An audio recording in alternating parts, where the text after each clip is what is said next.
Howdy! Howdy everybody. Welcome to Ration Museum Bulletin number 33, I think.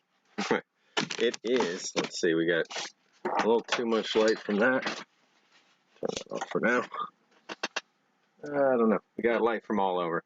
It is Sunday. It is March 7th, 2021, and we are here in the archives. And today we're going to be doing some 3D scanning, so I hope everybody's ready for some of that.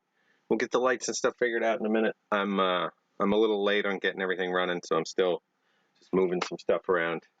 I decided to tackle the shelves, getting into the spot that I really wanted them in, as opposed to the halfway spot last 2 weeks ago.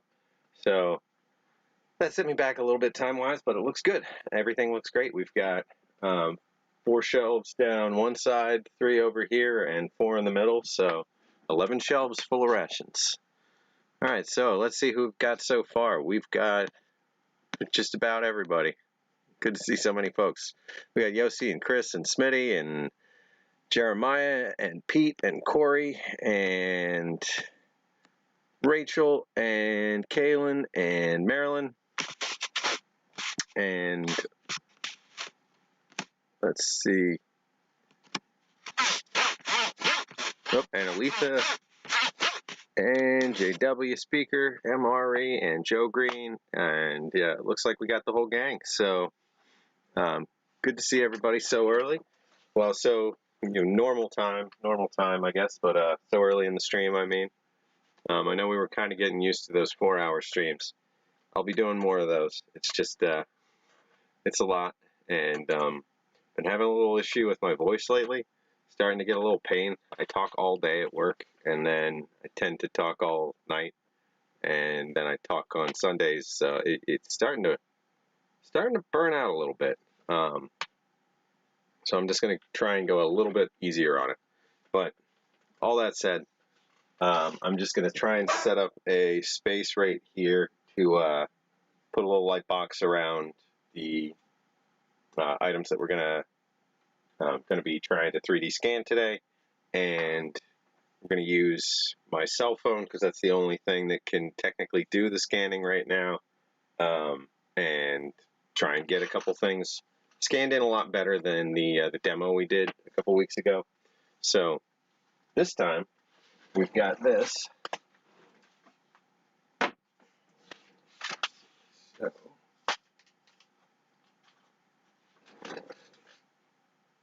we've got a turntable, and we're going to be able to pop stuff on there and have it very slowly rotate. This thing supports 110 pounds, so that's like 8 billion kilograms, and we'll be able to put some pretty heavy stuff on there and have it rotate. We're going to get more of these made on foam boards so that they won't deform, they won't bend at the edges when they exceed the size of this platform and stick off to the sides. But the goal there is, we'll be able to have entire cases scanned just by moving the angle out and having, a larger platform on there. So I wanted to start with one that could, that was capable of being used for a bit. But for right now, we're just going to try and stick to some small stuff. Just trying to get some high detail, small things scanned in, and see if we can get it even lighting and, full picture detail all the way around. To Carlos, welcome.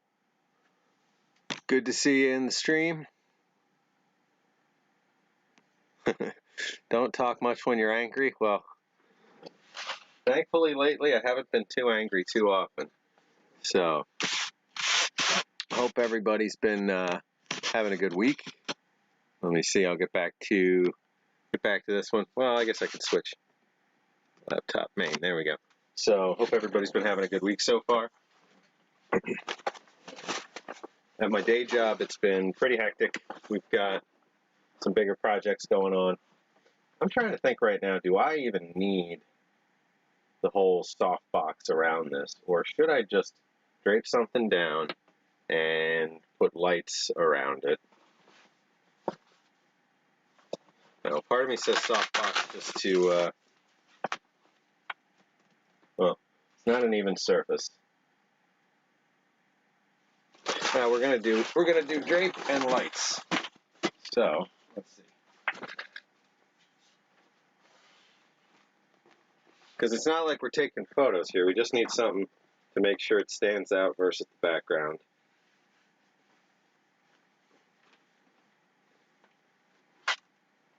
So let's see.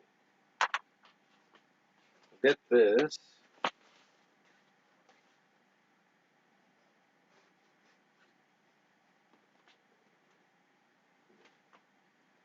Turn this off.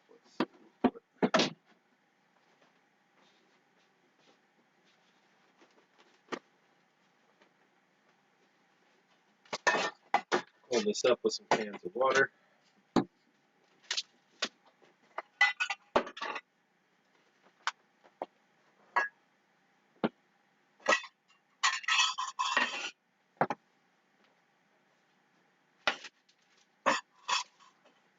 Mementos can go up on the shelf for now.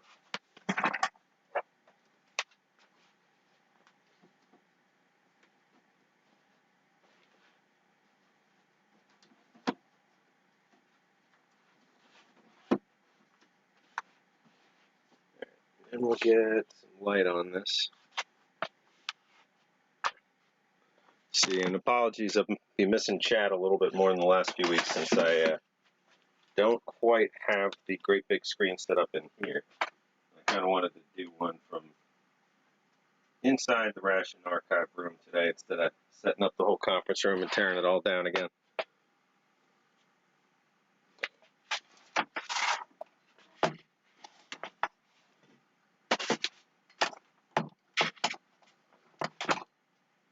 All right.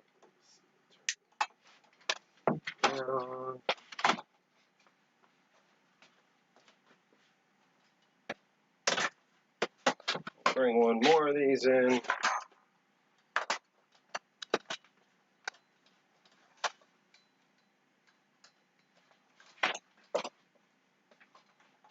then we might have enough light and we can figure out what we're going to put on the turntable first.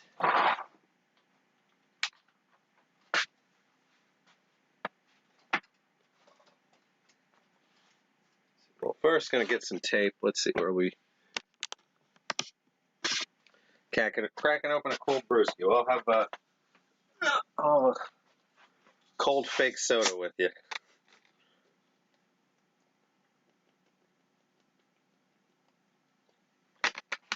Just got to remember while it's still cold. At least this time. So this time I actually wear a pretty decent warm shirt, and doesn't seem anywhere near as cold in here as it was last week.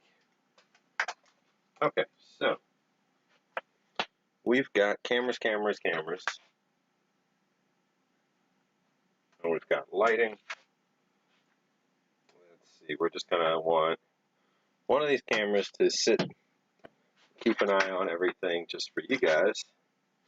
So I'm gonna do that with this one.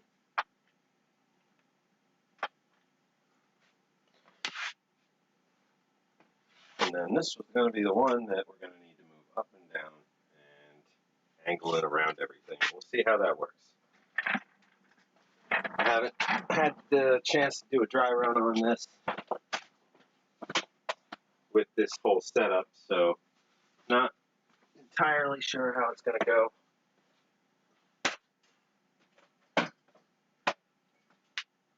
But hey, that's been the experience so far, right? It's been figuring it out as we go.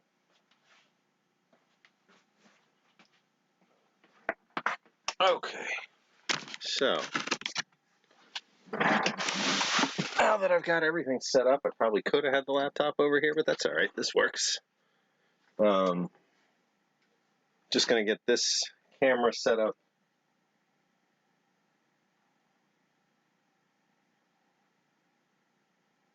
Everybody can see me, right? You guys have been saying stuff back. Oh, I hope so.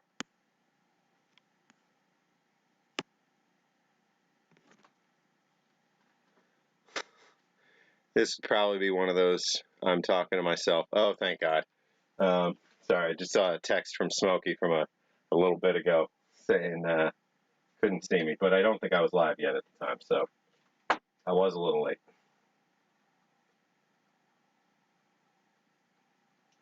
All right. Turning off sound. And actually, I'm just going to turn off cell phone entirely.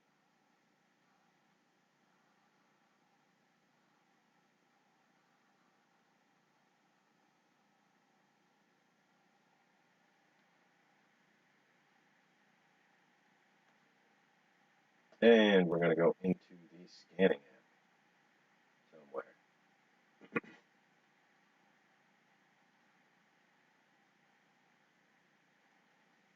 All right, so first I got to figure out if there's any, ooh, bus stops going camping. That sounds fun. I haven't been camping in a little bit, but, oh wait, what did I miss from Yossi? What did I miss? Let's see. Are we allergic to anything? Not that I'm aware of. That's a good question to ask. Had all kinds of stuff from all around the world, and I'm not aware of anything I'm allergic to.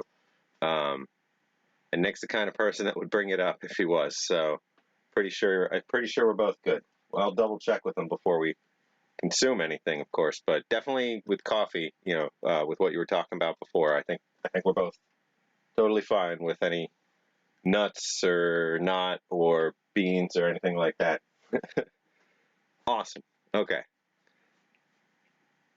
Yeah, some camping would be good. I can't wait for that time of year. I'm definitely going to get out at least once. Last year, I think I got camping 3 times, which not a lot, and not, you know, in none of those instances was I way out and anywhere. So I did get to hike in January, or wait, February. Before everything started, I went camping on Super Bowl weekend last year. Walked in maybe about a mile and change with all my stuff on my backpack or on my back and in my arms for the first time, you know, since I was like in Cub Scouts or Boy Scouts. It's been a long while. All right, so I think we got everything almost set up.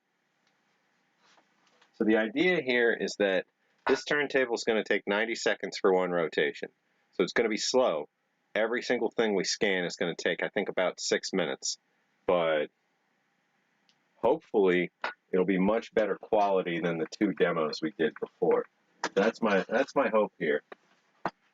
You know, and I want to pick something that's gonna contrast well with the platform it's sitting on. So, and not reflect a ton is the other part that I learned. We're gonna have to figure something better out for the reflections.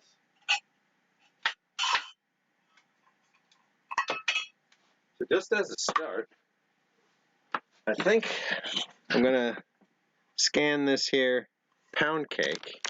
Let's see, is that still?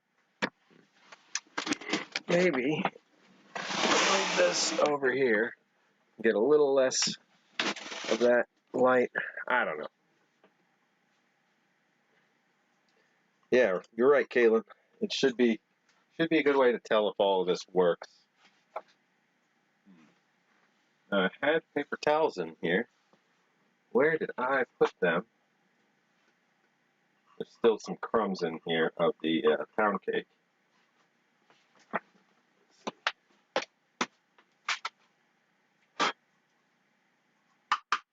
Just didn't want them coming out on here. I'm also going to need some tape to tape the edges for the mat itself.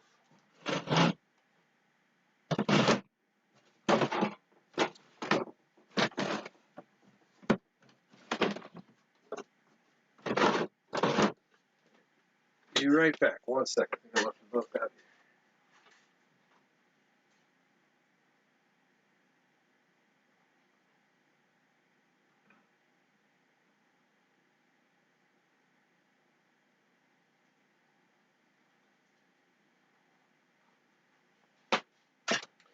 Yep.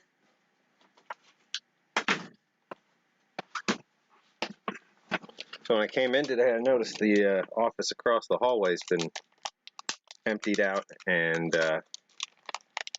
renovated.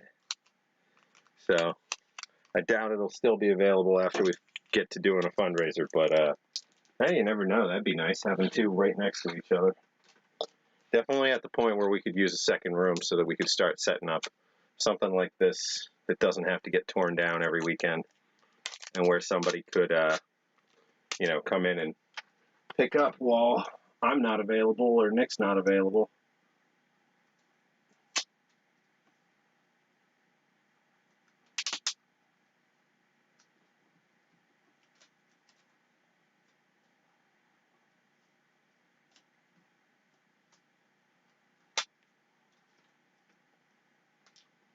Where we can set up some computers, where we can set up some bookshelves and get out the library. And set up some scanners, like print scanners, book scanners, all that kind of stuff. Oh, I got a hammock too, Kaylin. I got one of those. I think it's Eno or Emo. I think Eno. It's an owl on it. I got the double nest. It's really nice, very comfortable. All right, let's see. So, I don't want this camera to be causing a shadow on it, so I'm going to have to move that around a bit, find what works.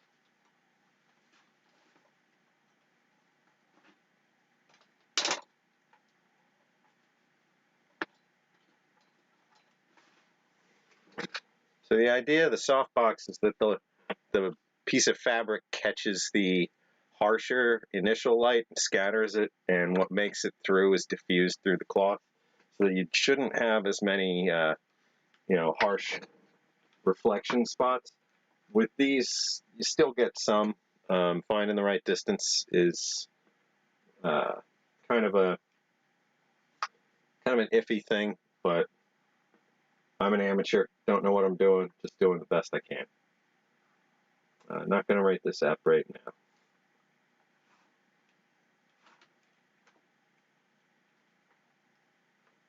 Alright. Seems to be sort of finding it and then freaking out a little bit. Alright, so we have 1, 2, 3, 4, 5 layers. Oops, I thought it was going to be 4 layers, so the timing on this will be a bit longer even than I thought. Now this part isn't so great. This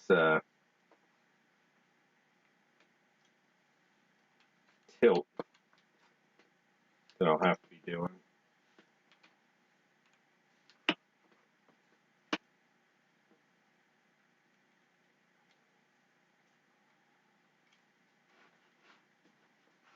But we'll figure this out. Okay. So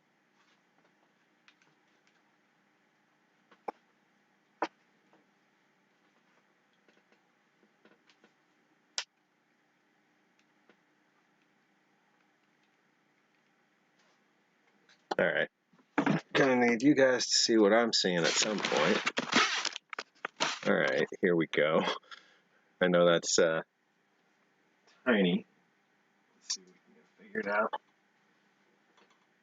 Or even do this. Let's see.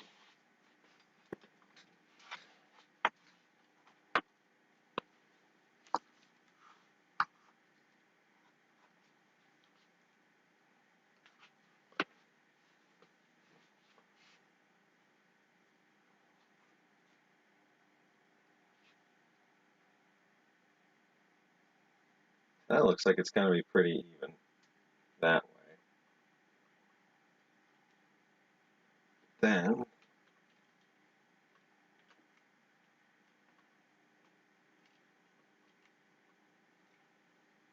I wonder,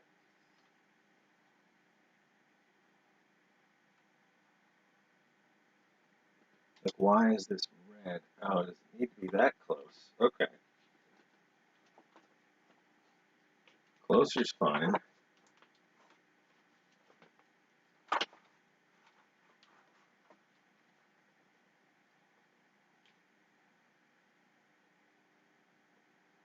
Yeah, 5 layers.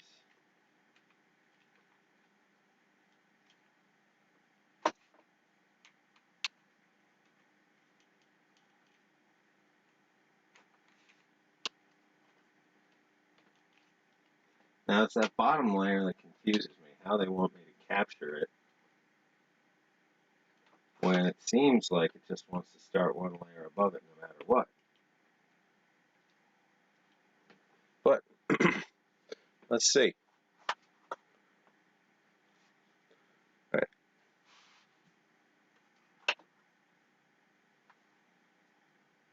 Thing is, I don't want it to be snapping in and out while it's doing that, if I can avoid that. I wonder if the light has anything to do with it.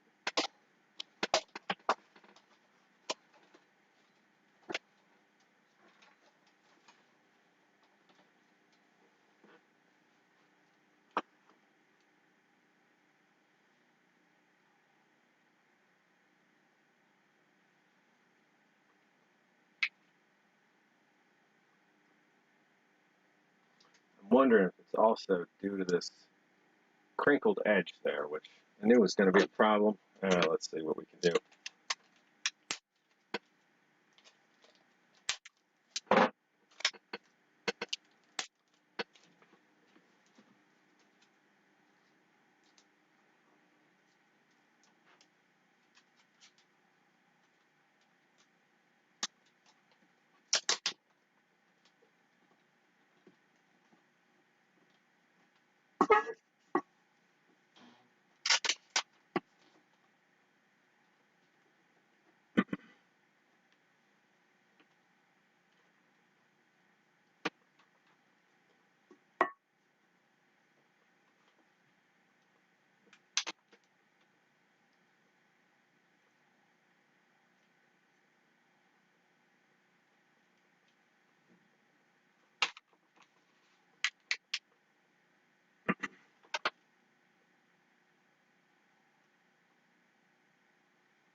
All right. Let's just give it a shot.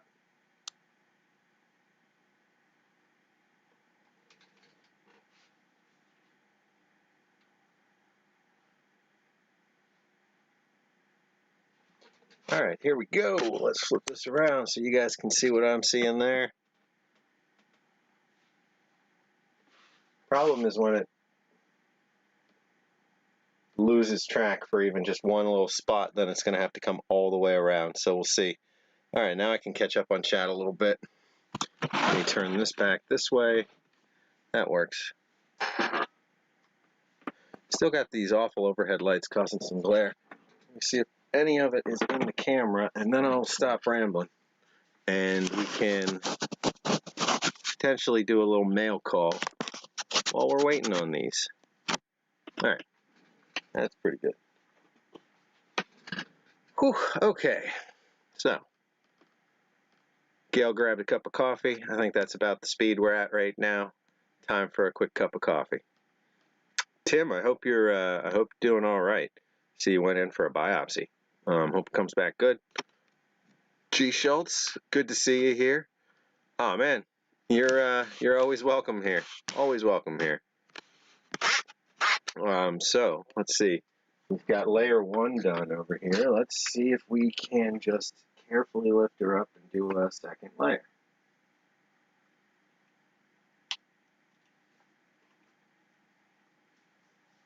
All right, letting it go.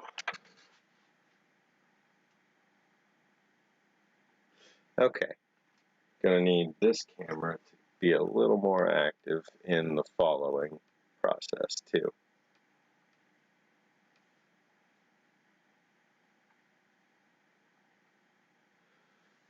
Things are a little wobbly, but the one doing the scanning isn't.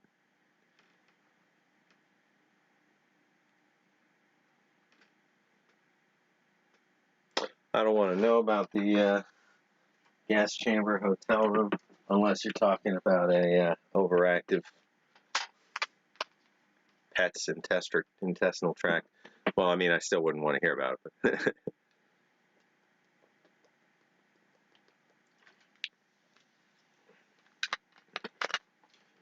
so let's see. This is scanning nice. The actual end result we're seeing is starting to look like a can. All right, now just gonna do a little bit further back on this, a little further up, because we are going to keep on moving this around. All right. Now let's see.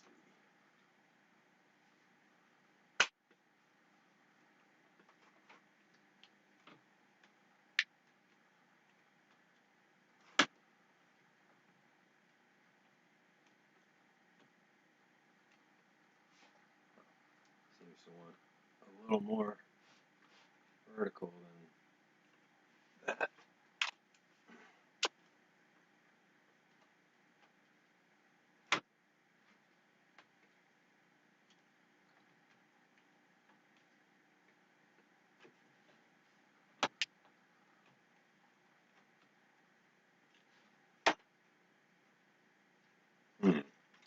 So this is not the effect we want, because now I don't have super stable positioning across all this, and we might potentially get something a little more jank than we thought.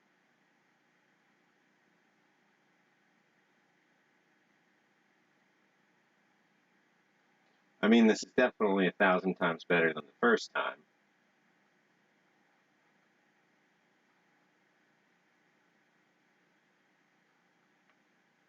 But, you know, even just the movements that I've made on this one layer will likely make it a heck of a lot less steady than the layers below.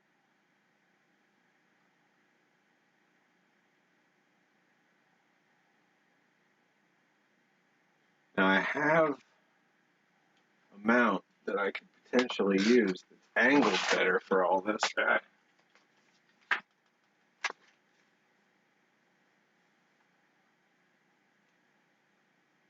And I know you guys are barely seeing anything. I'm going to have to fix it right after this pass through.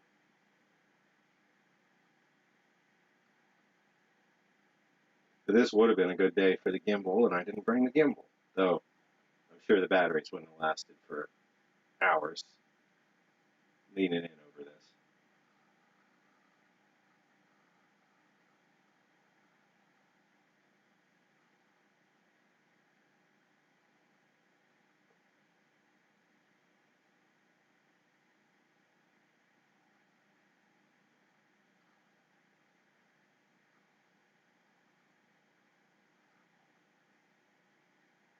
Still does everything with a peak at first. And then you apply flatten top and it recompresses it flat, but like confuses me as to why it thinks it all comes to a point when it should be able to see from the sideways angle that there's nothing above that certain point. And it just finished like 4 or 5 squares early. I don't know. I've seen models that have come out of this that have been really, really good. I don't know how many passes they take.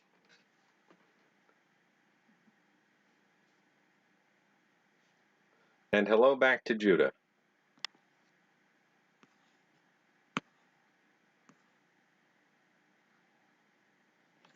Let's see, well, while this is crunching the data, we'll switch over and do some mail call.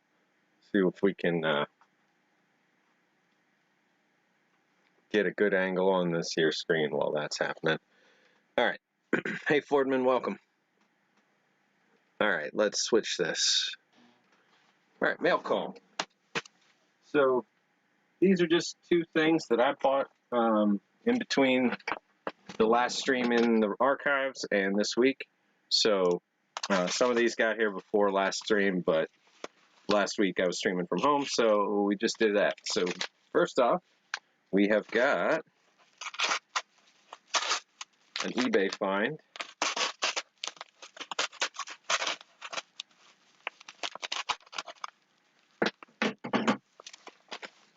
Oh, flat and top.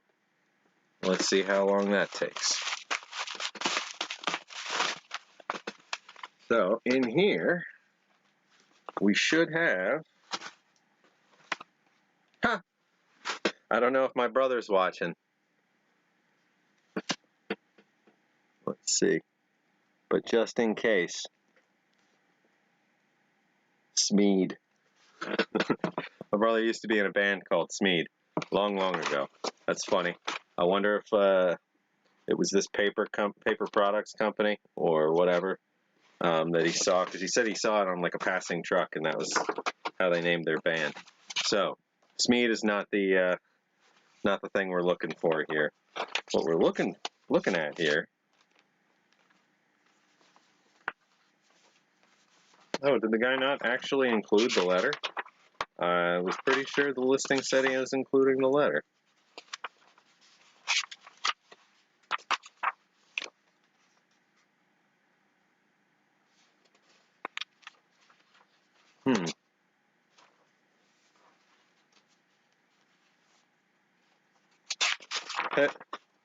I think he's referenced a conversation I might actually be part of on Collect Space. Like, oh, see, look, collectors are looking for this. It's like, yeah, I'm one of them. I am very confused here. Let's see what we got. We've got the Lunar Food Pack is what we're looking at. So, actually, I'm going to use the good camera to show here. Flop this around. Oh, hey, look at how nice that model's turned out.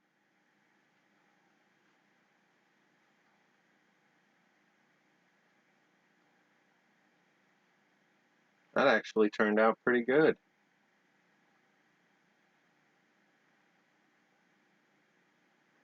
Looks like pound cake, has all the little nicks and chips in it. Looks a little bulged, but could be flattened out in the right software. This is supposedly good at that. But anyway, let's look at the mail call real quick, and then we'll switch back to our next scan. So this was an Apollo 11 promotional item, but as you can see, we got some Apollo 8 stamps on it. Whoop.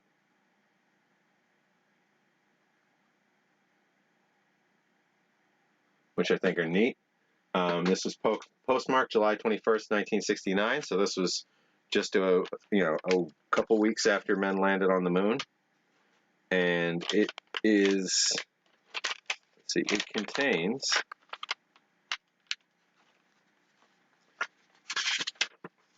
a letter from the Continental Can Company of New York, which we know very well. We've looked at civil defense rations they've packed. We've looked at World War II rations that they've packed, all that sort of thing.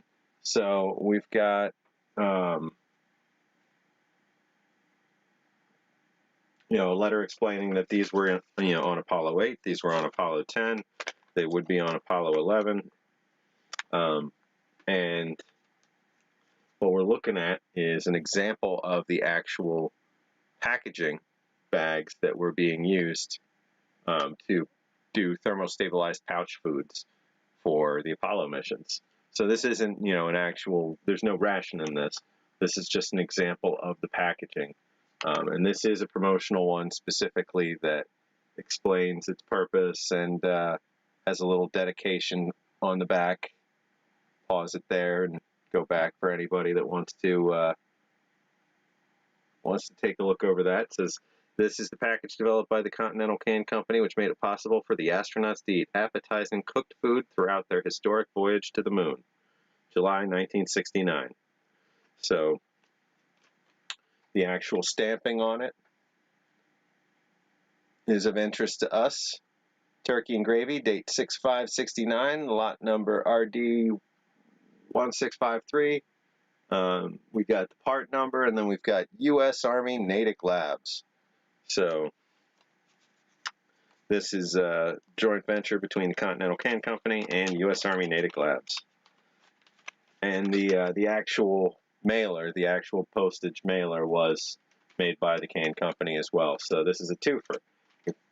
Got it very, very nicely opened in the back, and everything in terms of content's still there. So I was a little scared at first. I was like, uh-oh, it was supposed to have the letter, and it did. So I'm thrilled with that. That's the Apollo 11 lunar pack that I always wanted for the collection. So that was a good find. Finally just said, we're getting one. So I got one more piece of mail call, but we're gonna get another scan going in the meantime. Did I hear Old Smokey showed up? That's good. It's good. Hey, no worries at all. You know, there's no such thing as late, early, on time, whatever with the museum streams. You know, and I mean that. If you don't show up, I'm not gonna badmouth you to anyone out there. And if you show up and just say, "Hey, I gotta go, can't even watch this time," we'll say howdy and we'll miss you. Don't worry about it. No guilt, no nothing negative with this community. All right, I'm gonna take another piece of Coca-Cola.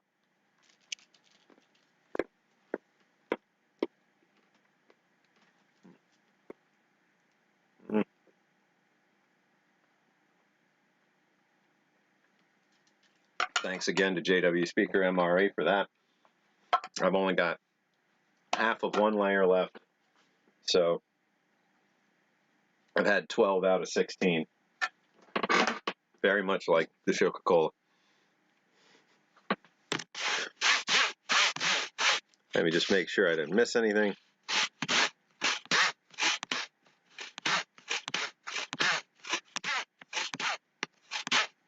All right, so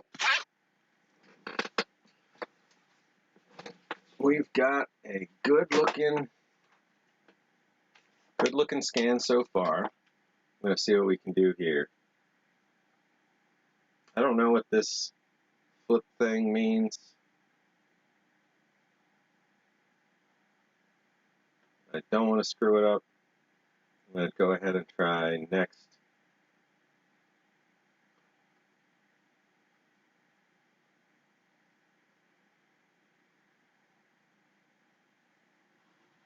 That looks good. Oh, I can copy it and mess with it. All right. Don't know exactly what I'm doing, but that's all right. I'm going to go for my next scan.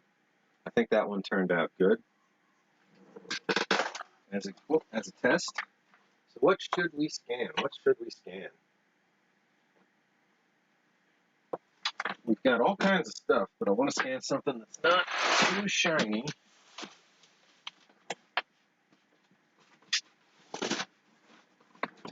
Should we scan something from a Ration small detachment 5 persons? Smokey saying he didn't fly till he was in his 30s, and now he's flown over 100 times. I flew the most in my 20s, I want to say. I was flying back and forth from Montana to Pennsylvania a bunch. And then I kind of just slowed that down for the last 5 or 6 years that I was out there. You know, I was originally just bouncing all over the place, and then just kind of slowed down to a flight or two a year, and that's about where I've been at since. Flying's no problem. I used to get so sick whenever I got into a plane, but I think I'm over that phase. I might still need some Dramamine once in a while.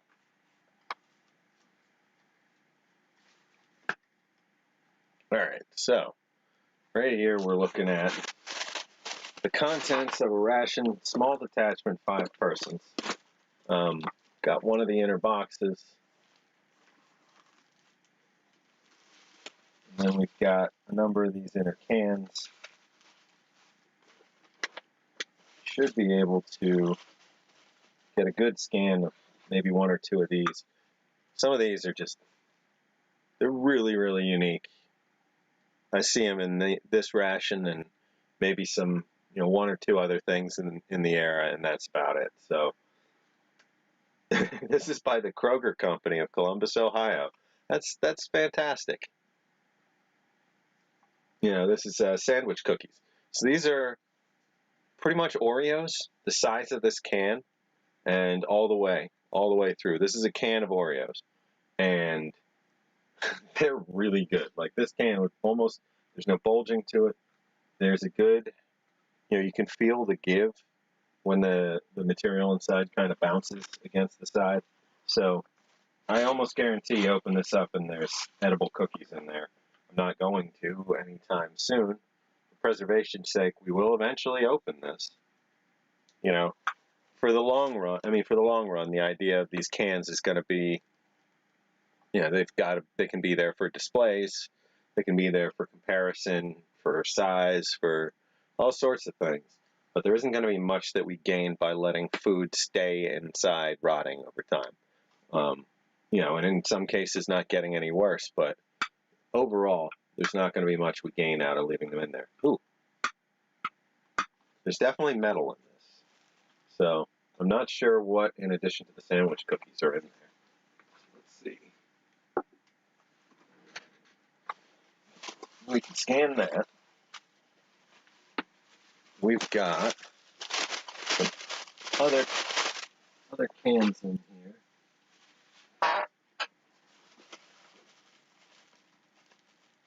Most of these are in pretty rough shape. Honestly, this packaging isn't great for this. I'm going to need to do something much better with this. It's been a while since I looked in here. Everything's dry enough, but so we've got some really neat ones that you just don't see unless you're looking at a group ration. Like this one's got, this is an entire can of creamer. There we go, dry cream product. So a whole can of coffee creamer. Or whitener, as the British would say, or the French or some others say whitener. This was all peach jam. It's dried out, and it leaked at some point. But this is not just a little tin. Smokey's saying if I want to carefully open it, try removing things and eating it, he's there to help. So this is not a JW speaker. This is the one that was in this case, though. So this is a GG Green from Warren, Pennsylvania. There were a lot of war effort factories here in Pennsylvania. I mean, Pennsylvania was a manufacturing hub of the United States, one of the manufacturing hubs of the United States for a very long time. Pittsburgh, for certain, where the Three Rivers met, there was a lot of offloading of raw material from up the stream. There was coal, there was coke, there was, steel, iron, like nobody's business. And then Bethlehem, PA, the steel works there. Allentown was a steel town.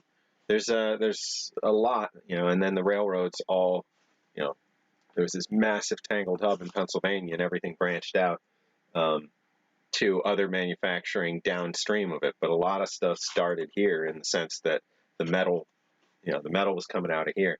Pennsylvania is one of the only places in the world where you can find, is it anthracite coal?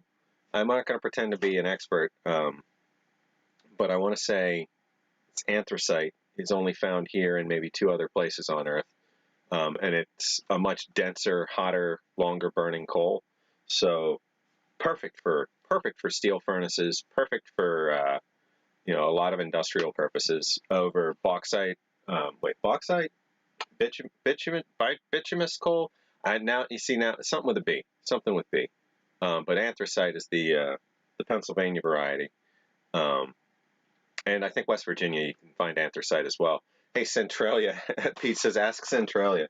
So I grew up near there, and it's a bit of a curio for sure. But Centralia is a town where about 60 years ago, a mine fire started underground. Part of the town dump was being burned, and where it had been, I guess, dug under was either the entrance to an abandoned mine shaft or on top of a vein that was getting to the surface.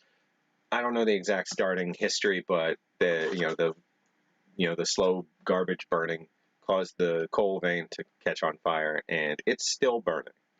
It's 60 years later. Centralia has not stopped burning. The government bought out. It's one of the most cited uses of eminent domain in the United States, in the last century, just because the government purchased house by house by house and had a standing order where you couldn't leave your house to somebody else after you. If you decided to not leave, that's your prerogative, but the house belongs to the government when you die, and it was getting bulldozed. And so bit by bit, when I grew up, there were maybe a few dozen houses there, and then one by one they came down to the point where you'd see like old row homes with buttresses on the sides to keep them from falling one way or the other. And now it's down to less than 5 standing properties is the quote-unquote town of Centralia, formerly 5,000 people. Keep that in mind. At one point it was 5,000 people, and now it's probably 10. At least the air there is pretty clean these days. It was a desolate wasteland when I was a little kid. It looks pretty clean, to drive through it these days, and there's no like heavy smoke coming out of the ground or anything like that. There's still the abandoned highway, which is now just graffiti all the way through. But hey, James, welcome to the stream. Good to see you. Yeah, Yossi, it's a bit different. I grew up there, so I grew up down, not too far from there, and visited quite a few times and saw it change.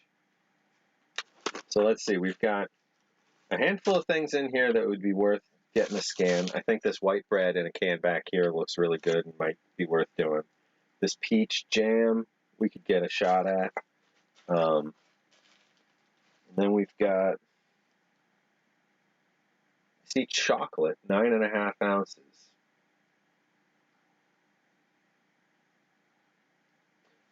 Oh, wow. So this is,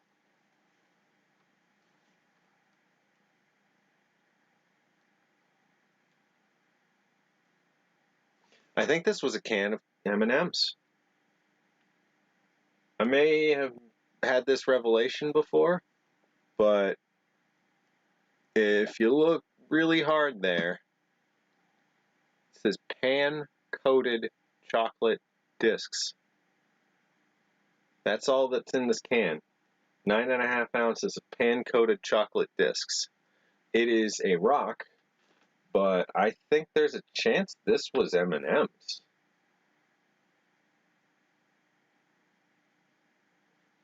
I think that's what I'm pretty sure that's what that says under there.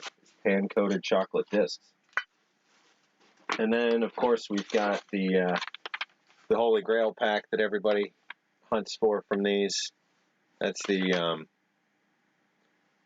sealed package of 20 packs of cigarettes. So there's 100 World War II cigarettes in here, in five sealed packs. So I think that's a can of M&Ms. I think that's an entire can of M&Ms. It's rotted. You can see there's a hole in the side, and you can see the dirt brick inside there. So there's no M&Ms in there. I'm sorry, Old Smoky. There might have been bags in there. It currently feels just like a big, heavy, it's a very heavy brick.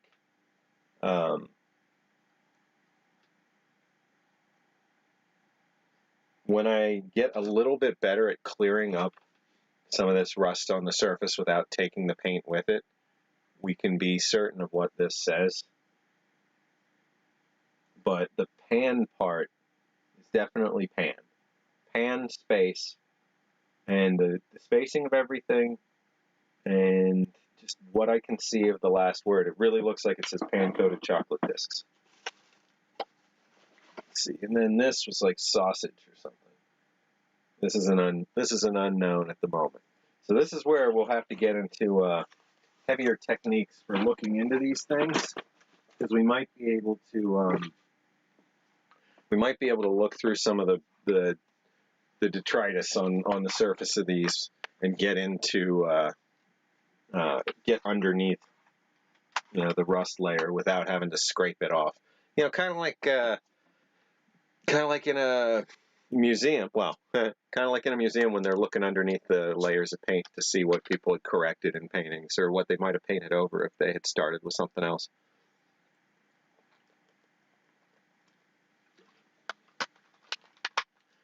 I don't know the history, Fordman, so I'm not sure if I can corroborate that. I'm not just going to start right out the gate calling your grandma a liar, though, so I'm not sure. All right, so this seems to indicate that this might be a little too big for the dome.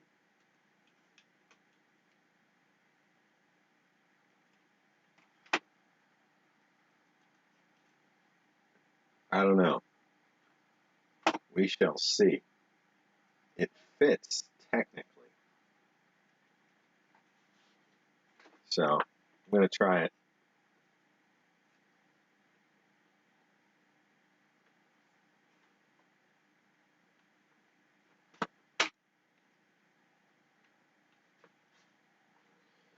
All right.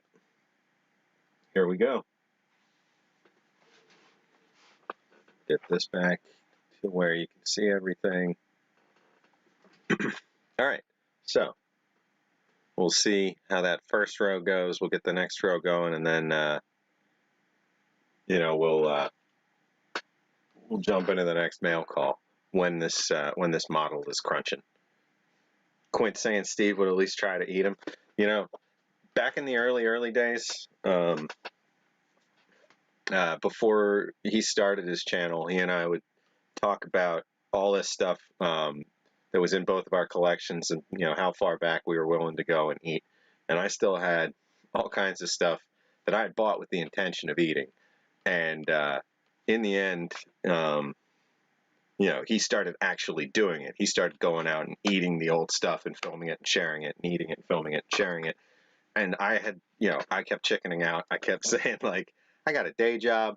I'm going to lose it if I end up in the hospital for a week because I got some horrible stomach bug from any of this stuff.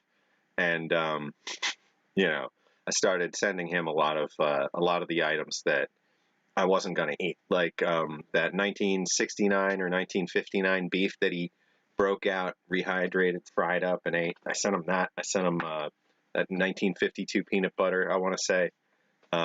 There were a couple things in the very early days that were just like from my, oh boy, I'm going to go back and eat such and such collection.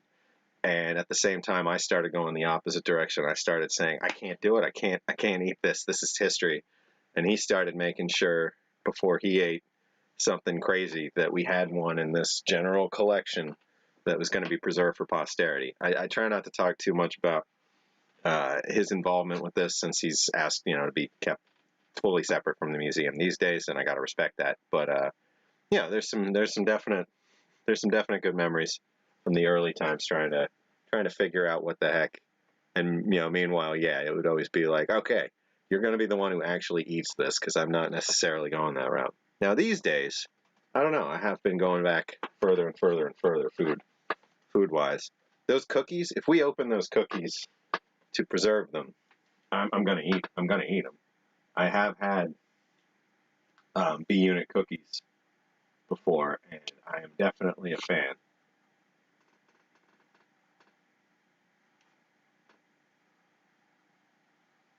All right, let's see. Oh, come on.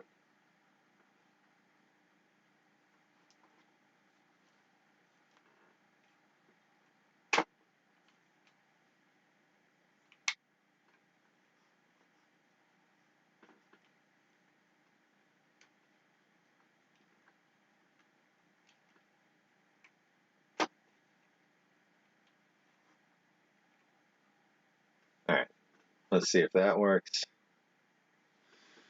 I don't know how this, excuse me, how this model's going to come out, but we'll see. It might be all right. It might not. I mean, this is fun. Hey, Nick, welcome. Good to see you. See, Smokey was saying, did anybody see the X-ray vision cell phone camera that came out a few years ago? Yeah, I mean, infrared can do that. Just strong infrared. There's some crazy stuff that's coming out. I mean, if it's actual X-rays, that's just dangerous and illegal. Like, X-rays are just straight up dangerous. But yeah, Infrared can do that. Can like essentially ignore the fabric layer and bounce off what's behind and show you what's behind. And that is going to be kind of one of the tricks that we're talking about with this. Oh, that's a good point. That's probably why you brought that up. So yeah, if we shoot really intense infrared at a ration object while we're looking at it with a camera that has like an infrared filter pulled off entirely, we should be able to see through some of the surface layer. But the surface layer in this case is pretty hard, so it's it's rust. Let me just make sure. Oh, that was my daily reminder to read. But yeah, Quint, there's something to be said about having the guts to just go out and try some of this stuff, and then there's something to be said about just general common sense. I don't recommend to anybody that you go out and eat this stuff. Steve's very careful, very well read on all this stuff, and I, like I said, I've always had a lot of fun eating this stuff, but I hesitate to go as far as he has over the years. But that's dedication. All right, we're gonna see about the next layer on this.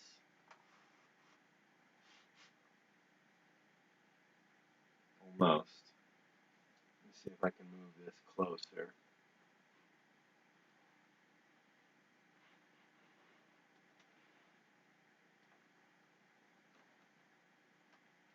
Doesn't look like it likes that. I'm going to just go up a bit. Bring the whole thing in that way. All right. All right. Nope.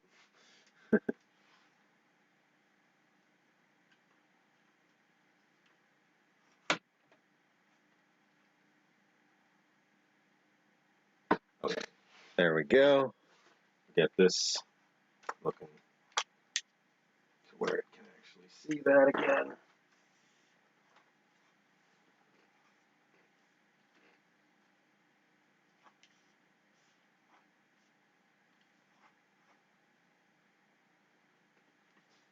All right.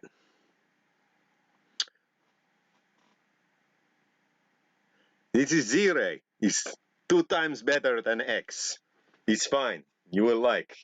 You come back, we give you lungs later.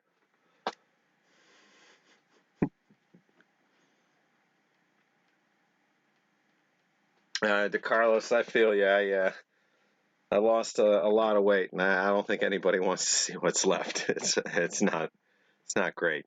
Fordman says his mom used to be an X-ray tech. Oh, interesting. Yeah, like working radiology is no joke. That's there's not a lot of jobs where if you're not careful, it'll kill you over time. Well, actually, I guess unfortunately there are some jobs that are like that. Curious Pete's asking, you mean I won't eat Boer beef? He ate some Boer War beef, man. No, I'm not looking to line up and try that. No, sir. I will. Okay, so I think here's the difference, or here's a difference there. I will eat things that I think are gonna be tasty. I don't think that Boer War beef is gonna be tasty. So wow, that's some commitment.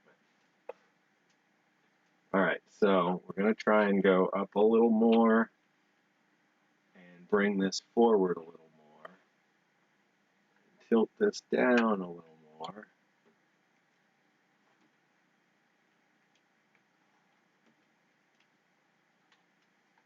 I just don't want to have to, well, looks like I'm going to have to hold it no matter what.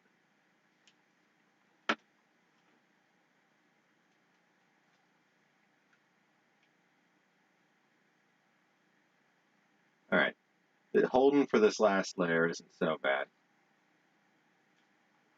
Of course, then I lose the layer.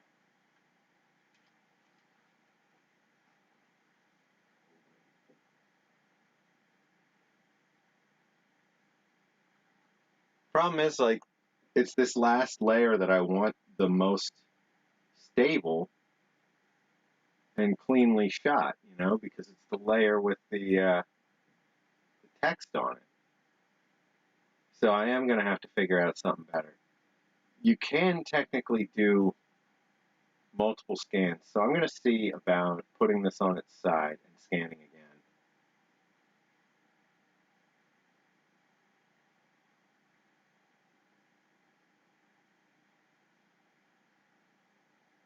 I really want this one to look good.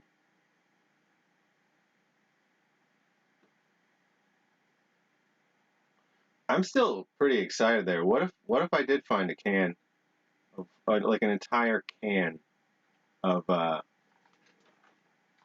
M&Ms, World War II can of M&Ms? Do I have to scan the bottoms? So it'll fill in the gaps. It'll say that the image ended in a certain color of green, and it'll stretch all those green points together in the center and blend that.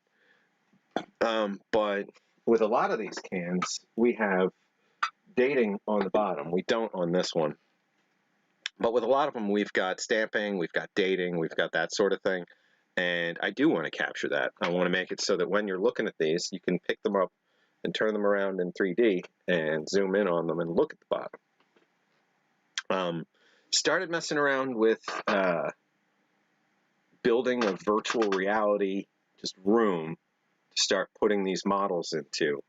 So not super soon, but maybe a month from now, I'll have instructions on how folks can go see that. And you'll need a PC, but it's going to be free. There will be a way to load it up, whether you have virtual reality or not. There will be a program where you can go in and walk around in this little room and start picking up the things that we've scanned and looking at them.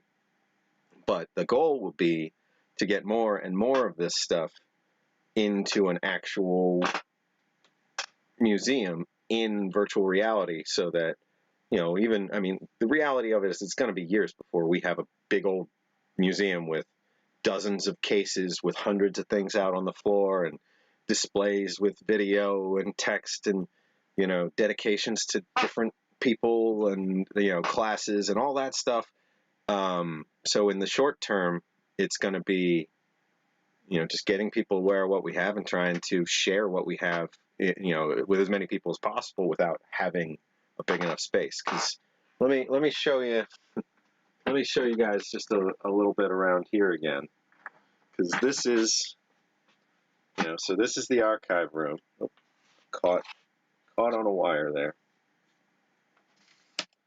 All right, so right now we've got this aisle of shelves and stuff, and now we've got, you know, it's really, looks like it's already zoomed in, oddly enough.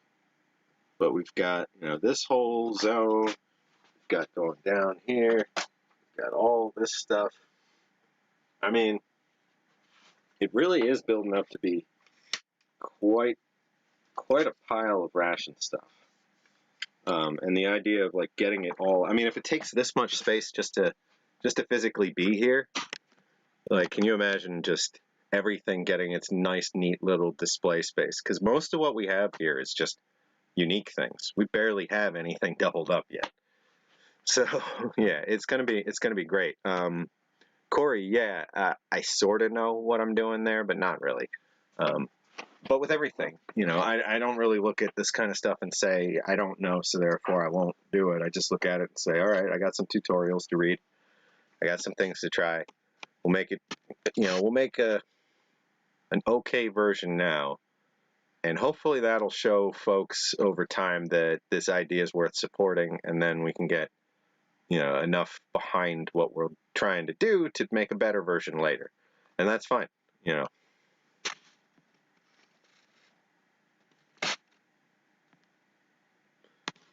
Some stuff tastes like metal all the time, Gail. That's terrible. Like, just because of what they're using, you're saying? Like, you just can't eat bologna? That's a shame. Caitlin's on a Kindle. I didn't know Kindles could do... Well, I have one of those Kindle Fire things. I guess that's the same kind of thing we're talking about here. All right, let's see. So we've got we've got this almost done. Just going to flatten the top on it.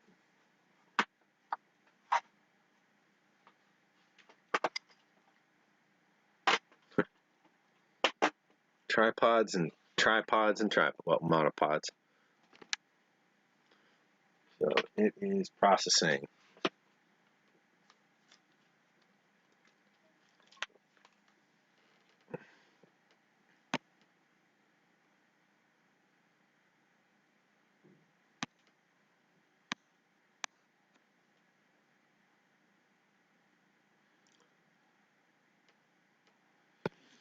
Yeah, okay, so you guys are talking. Sorry about that pause there. I was just trying to catch up on chat. You guys are talking about trying some of the, the rougher stuff where, it's like, we'll see what this ends up being. It's probably just going to be metal. Sometimes rolling the dice, you find like, oh, wow, this is actually great. Sometimes you find it's, it's just god-awful metal, tum-nunging nonsense. But anything that's ever bulging in the slightest, do not try it. Walk away from it. Do not try it. Please, do it for the old ruler yak. Don't try bulging food. So I don't know who saw last weekend, or if anybody remembers from last weekend or was here when we popped open that can of beans in tomato sauce. I think it was Frank's and beans and tomato sauce. It might have just been beans and, oh no, it was beans and meatballs and tomato sauce. Bam! That shot out a little bit sideways. But the winner last week was when we opened that apricots. Wait, was it the apricots or was it the pears that went insane? One of them shot everywhere. I want to say it was the apricots. I want to say the pears shot a little bit. I don't know. I'm probably messing it up. Hey, Dubsy. But holy crud. It was like this black-green liquid coming out of both of them. It had been eating the lining of the cans and had candied what was left of the sugar, and then they rotted quite a bit. The apricots themselves had that like skin, they were half apricots chopped, not desiccated, just full fresh apricots canned in syrup. And what was left was these black, like, you could see that tougher layer that makes up the apricot skin, similar like peach skin. And then, just the mass, the pulp with some stringiness to it inside, which as soon as you would contact it, it would just completely dissolve and leave just like the veins, kind of the, not veins, but whatever their equivalent in a plant is. It was interesting as heck.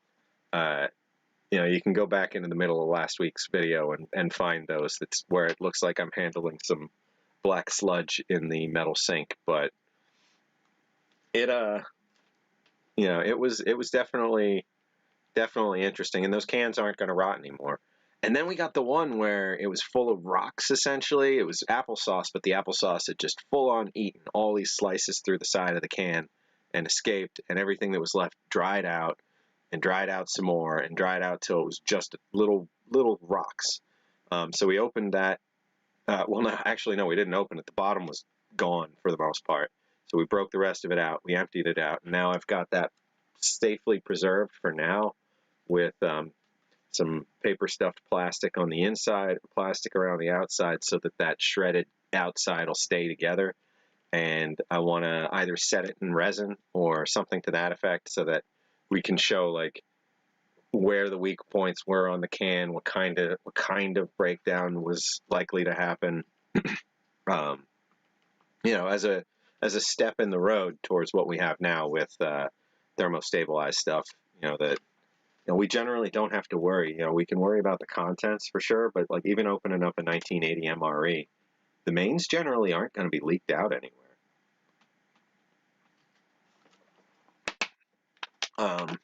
Now, sometimes things have gone bad for sure. Yeah, anything acidic is going to start eating at that metal. All right, so we've got a pretty good looking model here. Oh, look at that. Look at that. The text is not that bad here. Just going to bring this a little closer. So, the end model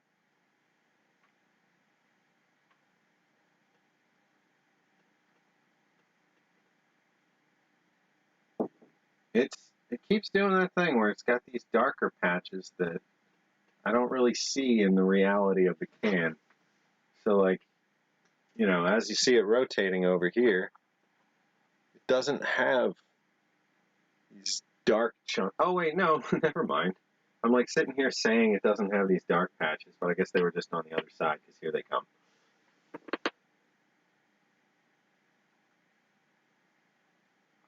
Oh god, yeah, Corey got a good clip last week of you know, the mask up moment where we turn the camera around. Oh hey, thanks Smokey, thanks for reminding everybody. Yeah, throw a thumbs up if you can. Always appreciate it. Yeah, get that algorithm working in our favor. We got 20 folks watching right now, so that's really nice to see. I appreciate everybody being here. You know, we got folks from around the world making time for our little old museum project, and that means something. That means something to me.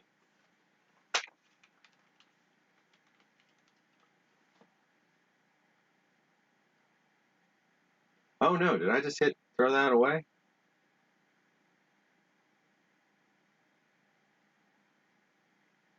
Oh, I guess it's saying now I turn it sideways and get another shot.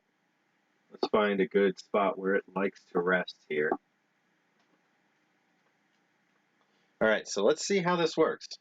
I'm going to try and do a second layer.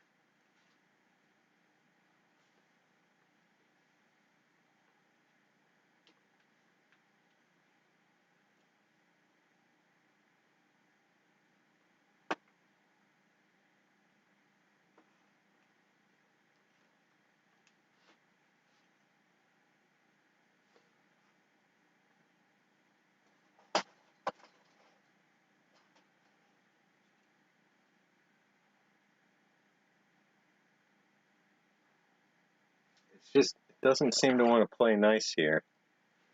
Yeah, you guys can see that jumping around. See how it goes. Might need to do a couple passes.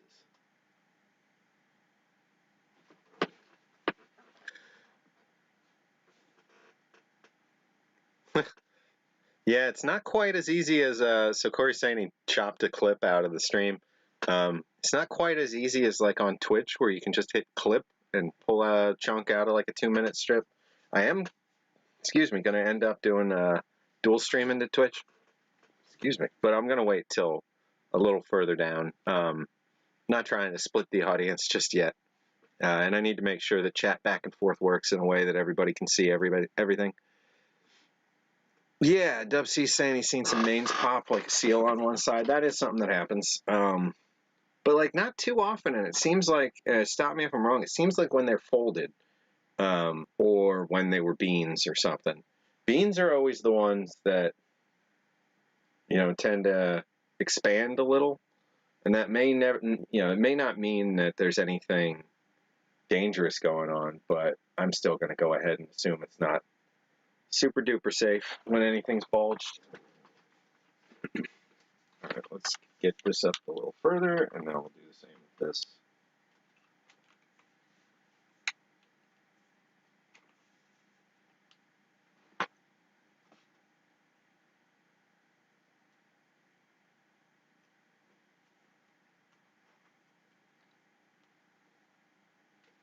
So what we're doing right now is a process called photogrammetry. So we aren't doing laser scanning, you know, or like true professional 3D scanning that would involve getting accurate readings with a series of lasers and 2 cameras, you know, walking around this whole thing. What we're doing right now is a process where you take hundreds, if not thousands, of photos in bursts over the whole surface.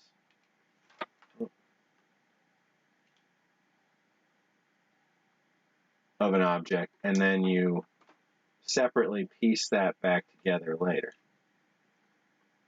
So that you can say, let's compare all these and see where pieces of one match up to pieces of another and figure things out based on the angles that are being used. And then at the same time, it is using the infrared on the front of this to get some depth readings that it can apply. And you can see in the corner here, it's building that depth map of everything, but it's certainly not the most accurate compared to a lot of better tech, but for our purposes, it is mind-blowingly futuristic. I mean, I'm sorry, I'm not going to pretend for a second that I don't think this is the coolest darn thing. You know, all this stuff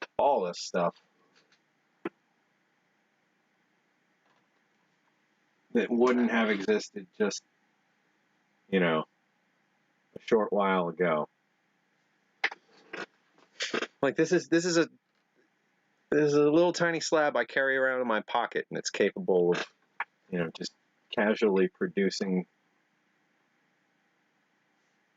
3D imaging. All right, that's looking like it might actually work for a moment.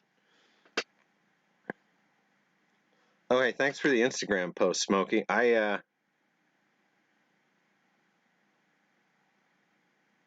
I've been posting more and more on Instagram. I'm trying to figure out how to tag things to where new folks will see it.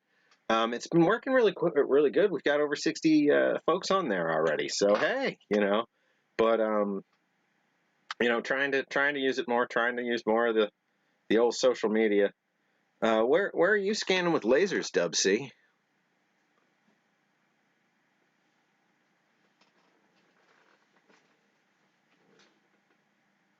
See, we got almost another layer done. And then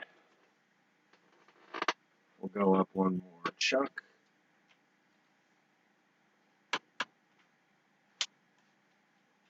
Tilt this forward. Bring this further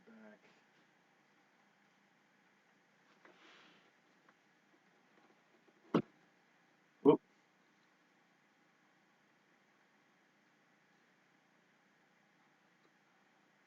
But probably wrecked that.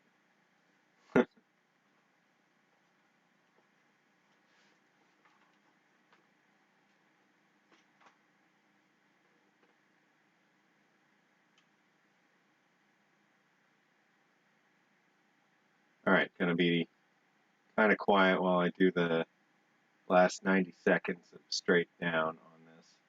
Probably screwed it up by rolling it around there. We'll see.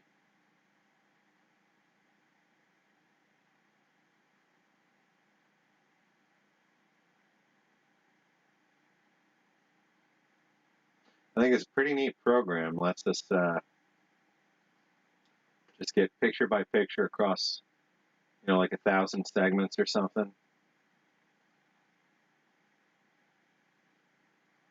With a little indicator on each one to say, yep, I think I got this angle. And it doesn't mean like I want this segment. It means I want a whole picture of the entire object, but where the main focus of the camera is this particular little segment.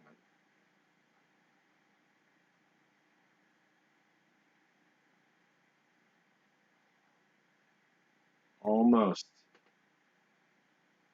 And then it's got some crunching to do. Ooh, that does not look like it came out great, but we'll see. It looks more like a Borg cube than it does a can of anything.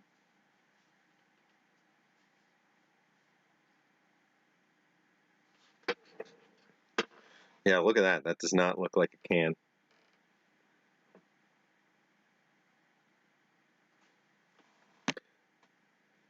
So you're working in the automotive industry where you scan. Oh, okay. So like making, like fabricating.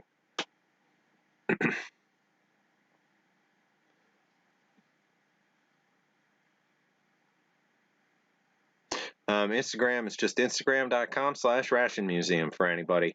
Oh, if you go to YouTube.com/Ration Museum, now across the title bar, where you see like the the logo for the museum, in the bottom right corner of the title bar, there's social icons for everything. I got them in as like actual links. So there's Facebook, YouTube, or Facebook, Instagram, Twitter, and our website.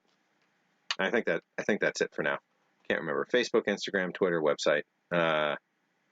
And the website I started messing with. I didn't mean to break it, but I broke it. So I just put up hey, we're under construction again, just to indicate, like, maybe it's not the best to have a site that, for all intents and purposes was pretty much pretending to be like already a museum. We're just a project. We're an in progress attempt to become a museum. So that's what I really want to focus, or change it. The focus is, this is a project. So I want to, stop pretending we're there already and just get the reality out there that we're in progress and we need help, and it's going to be awesome. It's going to be really awesome. Okay, so I don't know if you guys saw, it just snapped, and it looks like it's turned into an actual can now that it knows to apply both of these together, and we'll see. So it's doing a whole nother process there. I had to stop. I thought it said 900,000. 45-ton tools. Wow. All right. So are you working on like mining equipment, like large scale stuff like that, or like oil rig equipment, or you said automotive, but like attachments for giant plows or something? 45 tons for single items. Or the molds are 90,000 pounds. That makes sense. The molds are 90,000 pounds. Wow, still. All right. I have another mail call while we're waiting for all this punching.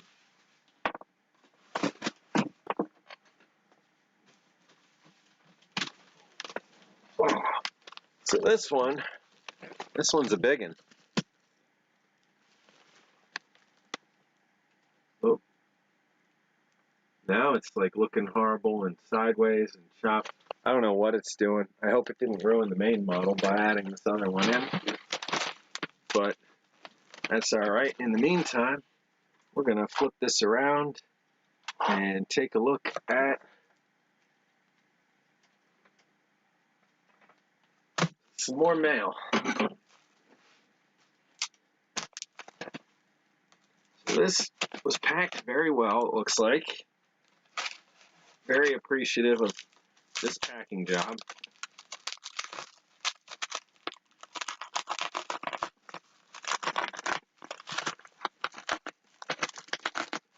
Got at least 6 or 7 layers here of packing plastic, the packing film.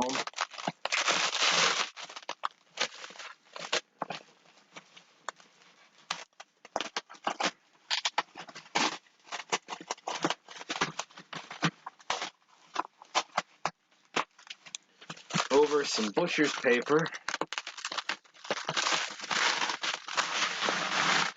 which, considering how many cases I've tried to communicate to people, like that the case is what's important to me, and only to get them with stickers slapped right on top. Like this, I didn't even have to explain. They reached out and they let me know how careful they were being from the get-go. So I'm very appreciative of these folks.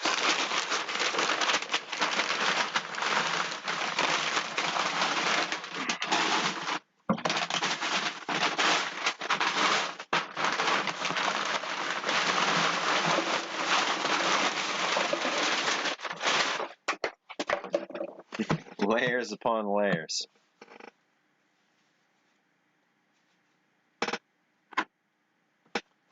All right, so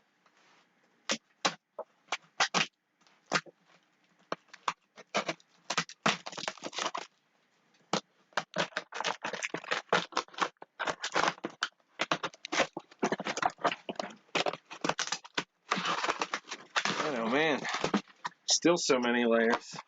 And then plastic on that, which should be fine. Getting there. How is this modeling? 97%. Still going. Wow, it's looking worse. I hope it didn't ruin the original model to do all this on top. I should have copied it first. Because it's pretty much just trying to figure out, like, how it can add one's information to the other. Oh, wow, no, it wrecked it, I think. Yeah, I'm throwing that one away. Whew, okay. The original one's still fine. So we'll come back to that in a minute. But for now, let's get this out of this box.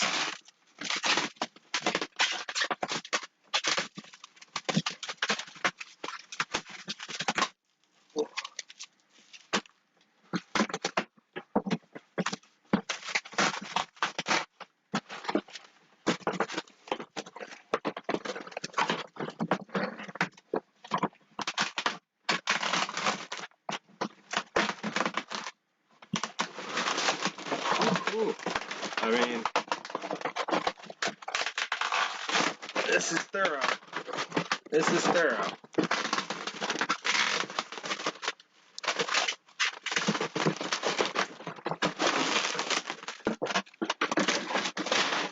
Whoa, got a whole hallway back there filled with stuff now. Filled with packing from this one item.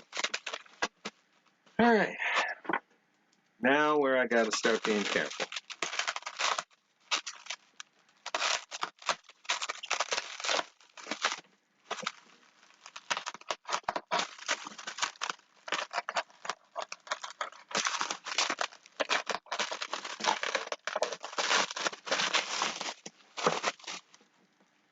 I think Smokey knows what this is, because he's the one that pointed it out to me. But everybody else might be a mystery.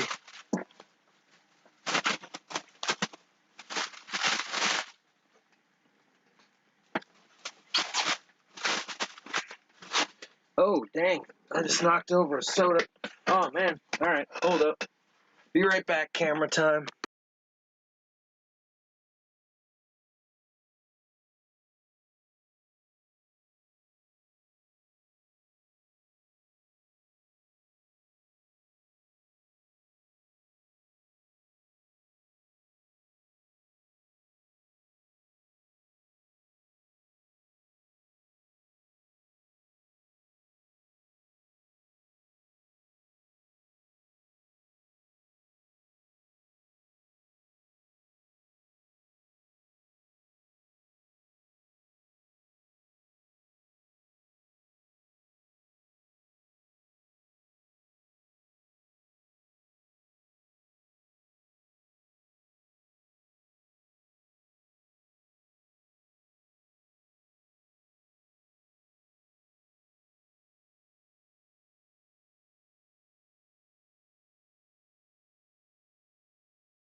Alright. I'm back. Just had to grab paper towels.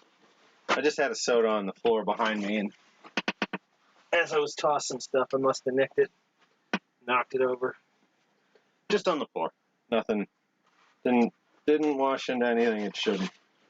I mean that it couldn't. So, 1 second, we'll get back to mail call.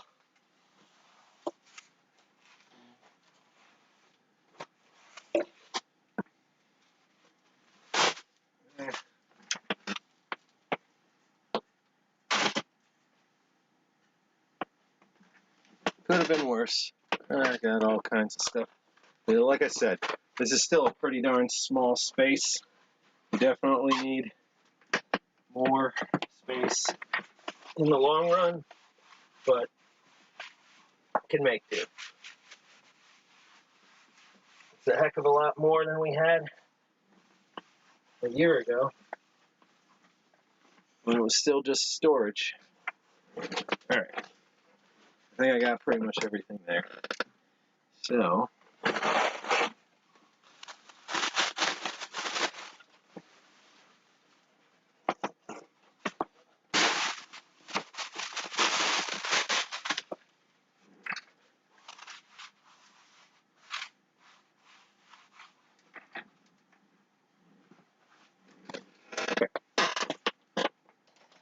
okay.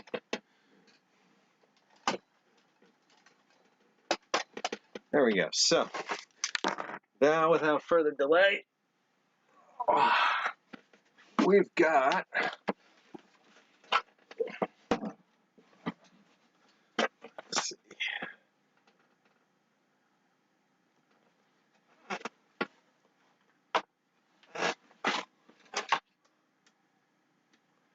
The Public Food Products of Chicago, packed in 1945. We have a double height crate of chili con carne without beans.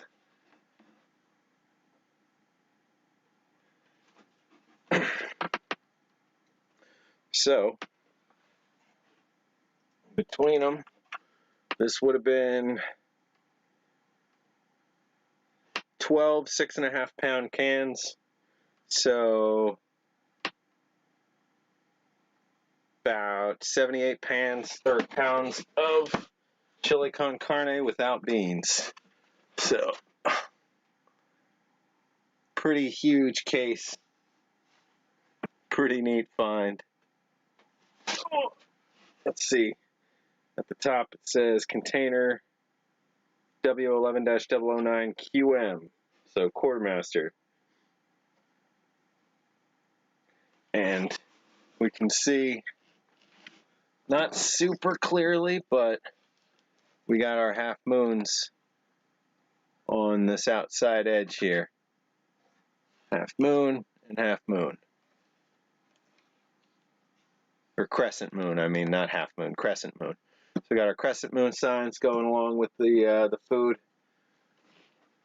symbols.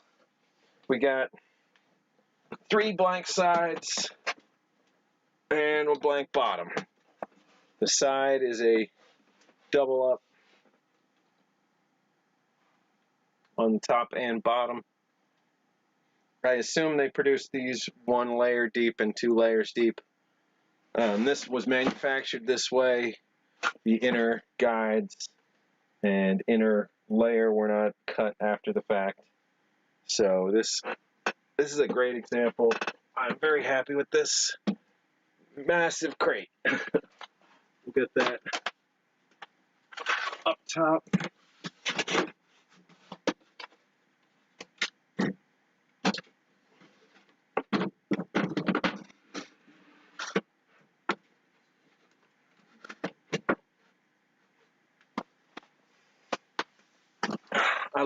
I love those crates quite a bit. You know, I don't run into too many, so when I do and it's not $1 billion, I go for it. Everybody keep an eye out. How the quartermasters got their name. You know, I'll straight up admit I don't know the origin. I mean, quarter is the temporary home of a soldier, and master. You know, I would think quartermaster would be the person in charge of the homing or the you know, the general day-to-day staples, providing the day-to-day staples that a soldier needs to be alive in addition to, you know, combat. So the crescent has been the universal symbol of food in the military for at least 100 years. I don't know how far back it goes in the U.S. military, but it was used as a crescent in the French military in the times of the Napoleonic Wars. So it could go even further back than that. I think it does. But these are the kinds of things we'll have to have a definitive answer on as a museum. You know, and this brings up a good point. I'm an amateur historian. I'm not a historian. I don't have a fantastic background in this. I just am very interested in all of it and always reading. So I need to be, you know, I need to be clear. There's a lot of things that I'll get asked that I don't know the answer to. And I'm just as interested in you guys as finding it, but I may lose track. So if there's anything that you really want me to dig in on and come back for another show, please join the Discord, which also, if you go to rationmuseum.com, or sorry, rationmuseum youtube.com/rationmuseum for that full list of socials. One of them is Discord as well. So join the Discord, ask questions in there. You can shoot me an email right here, Sean at rationmuseum.com. And I'm not quick.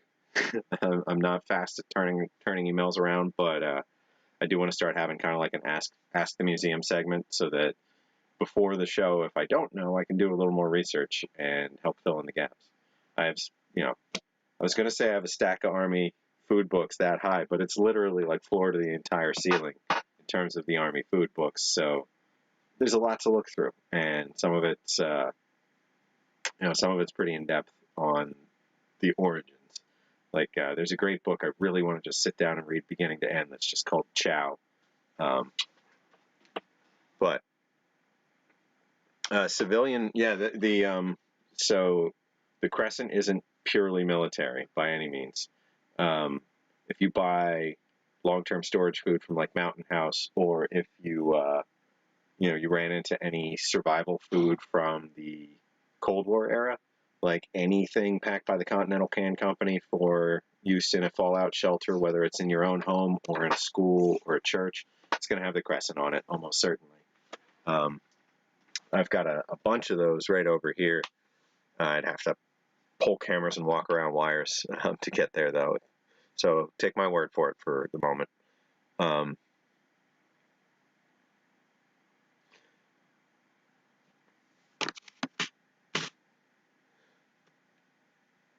Let's see. Kaylin, what were you saying to Pete? Pete found something.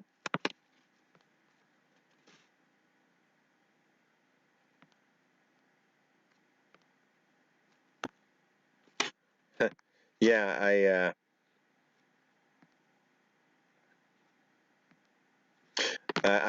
I've got quite a few pieces of furniture made out of old pallet wood for sure. And this one, just from the sides and from the setup on it, I don't think it was two crates busted up and turned into one. And I have seen pictures of the double crate actually out there for other things, but chili con carne with beans or without beans, we should be able to find a picture of those. But I've seen. I mean, plus the ends not being very conducive to putting anything in them, and the inner space being so big. I don't think this was used as like storage furniture. Oh, gotcha. Yeah, that's what you were talking about. I think this one, in general, was altogether like that. Because if it was used as a table, the ends have those like kind of socketed out sections that don't show any wear at all from anything having been put in them. And that's true about the sides as well. And that's something I look for when I'm looking for one of these, in the sense that, like, was this chopped apart and put back together later? You'll see portions of it that, where it's obvious that nails had to be pried out and then rehammered back in. And you'll see one side or another that's just very heavily worn and looks like stuff's been piled on it. Or the inside, you'll see one side with all kinds of like can, remnants and stuff from being used as a shelf for a long time. But this looks like it did its job once at some point and then ended up, who knows, in a back room somewhere. It's in good shape. It's not perfect. Probably just had a bunch of stuff in it, got stacked and left for years and years and years. So yeah, this week the mail was on Apollo 11 lunar food pack from the Continental Can Company, and a chili con carne without beans crate from the Republic Food Company or Republic Food Products Company of Chicago, USA, packed in 1945. So, a nice addition to the World War II era crates pile. Always looking for anything at all from that era. I want a bacon crate. I want a bacon crate. I want a bacon crate. So if anybody finds one, please point me in that direction. That's the first crate that I saw for sale and said, $35 for some old wood? No way. That's terrible. I'm not paying for that. Oh, naive Sean. Oh, naive Sean. Bad decisions have been made. Bad decisions. There's definitely some stuff I would go back in time and dive on if I could. So That scan recombiner dealy do did a terrible job, and I'm not going to do that. I'm going to go ahead and keep what we got from the first scan, and then we'll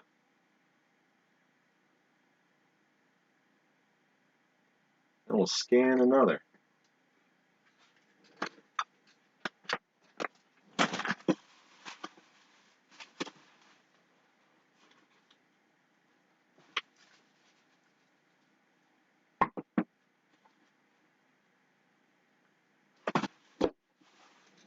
Alright, let's scan a peach jam from that Ration Small Detachment 5 persons. Just going to give it a quick dust and rust wipe. It's not going to be fully cleaned off. I don't want to do any damage, rub anything off. But it'll be readable as peach jam.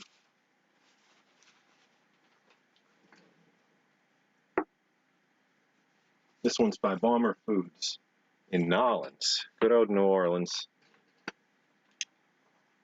I really do like that town. If only it wasn't so insanely sweltering hot there.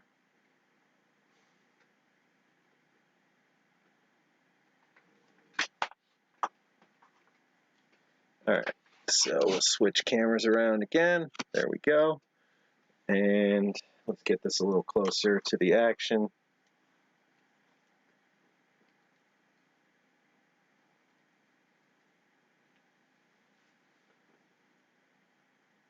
Honestly, I think this is a success. It's just the, mount or getting the tops of them is a little more cumbersome than I wanted it to be, and I'm going to have to figure some things out. But imagine if we had the space where this was set up all the time.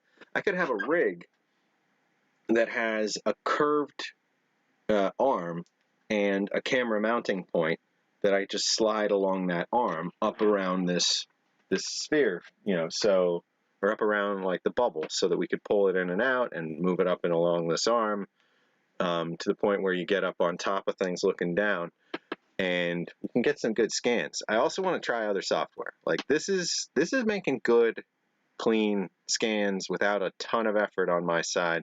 So, in terms of like needing to know programming around this kind of thing. But, long term, we want to get professional grade equipment and do real laser scans and all that stuff. But certainly not necessary to get off the ground. What we're going to do here is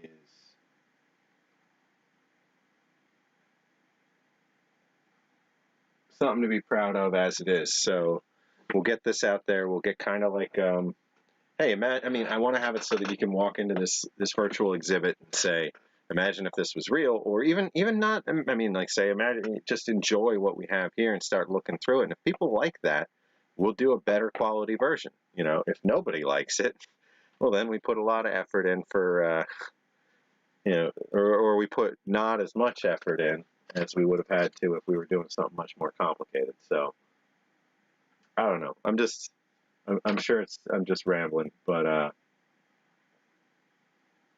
overall, I think this idea is working. Is I guess my point. I like that the turntable lets me keep talking to you guys while this is going on. Oh, Kaylin, I have one of those too, where it's a mount and then an angle part and then another arm, and you can pretty much. It's for a microphone, but that could be perfect. That's a really good idea. Yeah, it would be wobbly, but once you let go, it might get pretty sturdy. I don't know. I've got one that I could bring in and try. I think that's a great idea. That's worth testing for sure.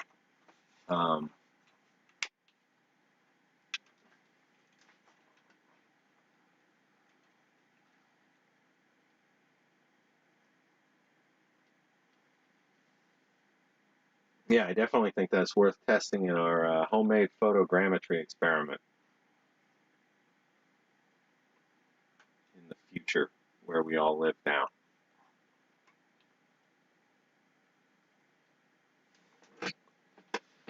Nick, not sure if you're still there. Hope your school's going good, or your paper, or whatever you were working on.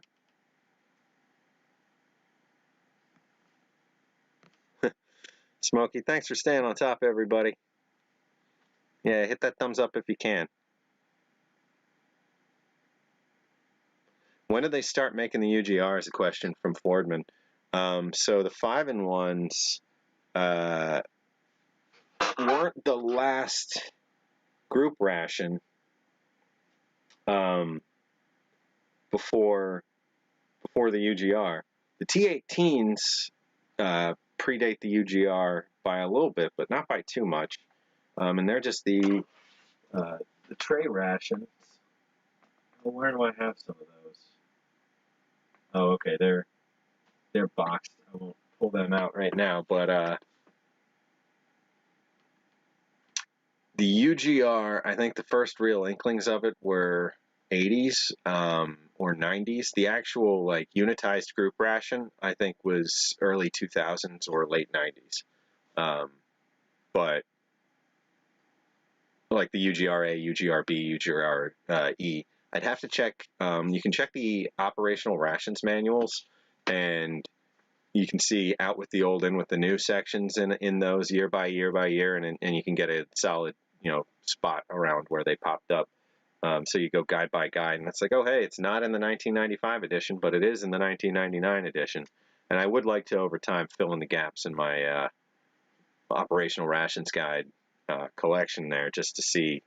There's a few years I don't think I have, but yeah, Fordman, then that's kind of what we're getting at, not necessarily just with the scanning project, but in general. If we get more and more info and find better original photos and get contacts with Natick over time and, fill in some of these gaps around these things, we might get to a point where some better reproductions are possible.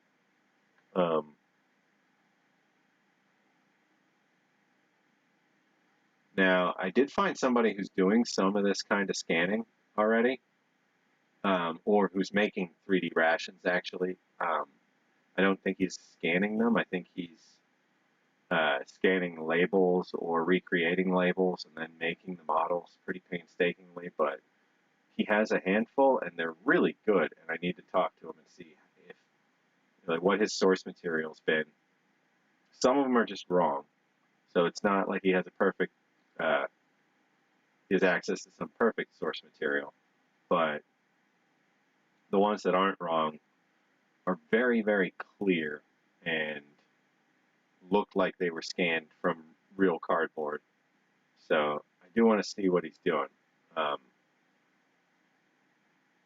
and what tips he can offer potentially. But a lot of the old Natick stock photos aren't going to be enough to put something like this together.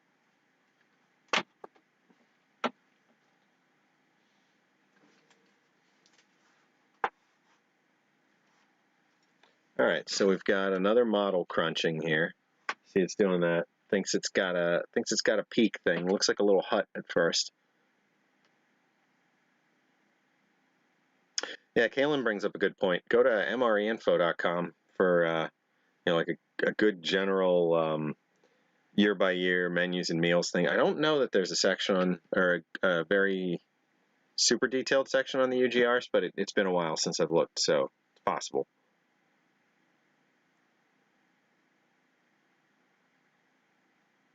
Oh, no, yeah, that's definitely part of this. So here's a let's see, some ration crates going back years and years. That crescent is everywhere.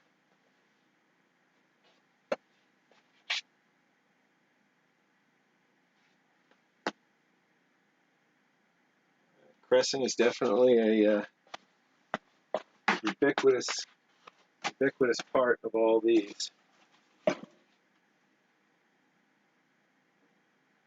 Even these 10-in-1s, everything's got it.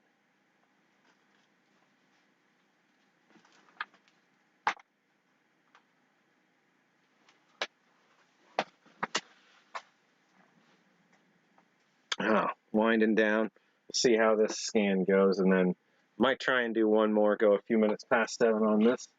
See, we'll flatten the top on this one. Let it crunch for a minute, and there we go. Popping flat.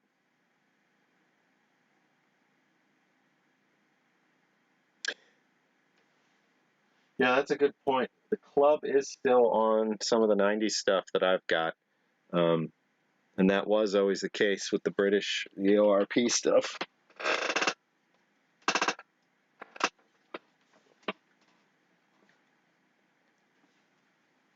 There are a lot of foreign rations that use the crescent. I don't have a country by country, but there are a bunch that use the crescent. I know the Dutch use a Pac-Man.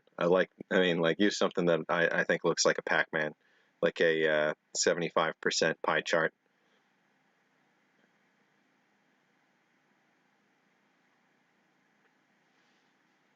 I think, my hope is that some of these scans we make could end up being used for video games and background in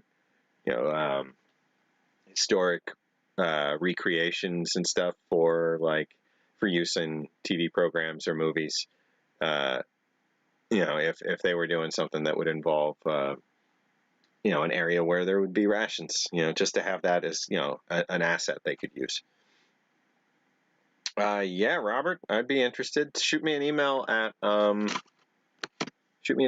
the address down here, Sean at rationmuseum.com, and we'll see what you're talking about.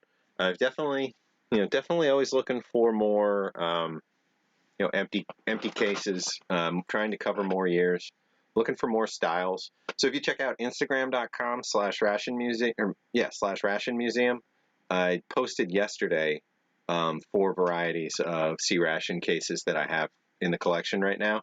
If you have one that has a different look than either or any of those 4, I'm very interested. And if you have one that we've already got a copy of, I'm still interested. We'll just, we always need extras of something. I mean, certainly don't want to be to the point where all our eggs are in one basket, And I'd like to produce traveling collections, like a traveling display that we could send out. So having doubles of things makes that more possible, to where we could get a couple Pelican cases or something, pack in some transport-friendly rations, not things that are extremely delicate or flaky or, rusty or anything like that, but stuff that could move well. Get it all boxed up and then be able to send it off to different museums that want to set up a little couple shelf display, that's related to some other exhibit they're doing. Or there's lots of museums that have spaces for, cycling exhibits from other museums. So there's going to be hopefully a lot of wartime museums or war history museums around the U.S. that I'll be able to have like a small display from our museum to kind of, find another way for people to find out that we exist and to share, some of what we're doing with other museums that might benefit from it. Like if somebody's doing an exhibit on a particular era and we've got some rations that would go along with it, that kind of thing. What are we selling in the museum gift shop? Nothing right now. Hopefully lots of branded stuff. And then rations is iffy. We'd have to have a contract with somebody who's making them fresh, and we'd have to sell them in date. That's the only way I think we could sell something like that in a gift shop. Certainly can't be like, hey, check this box and sign here, and you can buy a ration from 30 years ago and eat it. No, I did get a couple cases of 1991s recently. Thanks. I want to say it was Joe Green that sent me a link to those. No worries, Robert. I was just saying it was a post where I just showed 4 of our case types. So it would have been a good comparison, but I won't make you get signed up with Instagram. I was trying to get to our own page from a new computer, and it was trying to have me make an account, and I got mad at it. But it's not for us. It's for this new generation of folks that poke and click their way through the entirety of their lives. So I hope that they enjoy it, and I hope it brings them to this stream, or it hopes it brings them to the museum their project and makes them want to follow along. But I fully understand. It's as soon as you see that paywall, or not paywall, account wall, it's kind of a brick wall for folks like us. Same thing with like Pinterest. I don't think I'm going to do anything on Pinterest. I hate Pinterest. TikTok, I think we're going to end up on TikTok. I think I'm going to have to make stupid videos with like text over them that say ridiculous things, and put it on TikTok, because there's tens and tens of millions of people on TikTok, and ration stuff is actually going over well there. People are pretty excited about random military people posting, and I don't think there's really any reviewers yet on there, but you know, all that kind of stuff. Tactical clothing, Nick says. Yeah, maybe. You know, tactical.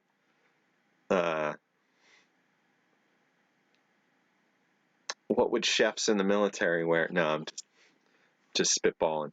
Let's get something else scanning while we got some time. Let me switch this back over here. We can look at what we ended up with. So here's our peach jam, represented as a 3D object. I think that's looking pretty good.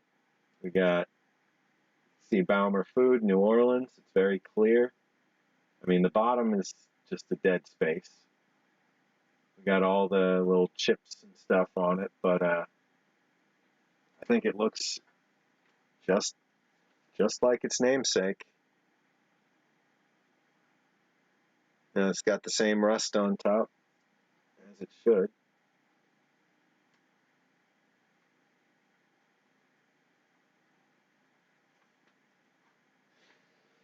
So, put that one back, and then I think I'm going to scan the packet of cigarettes.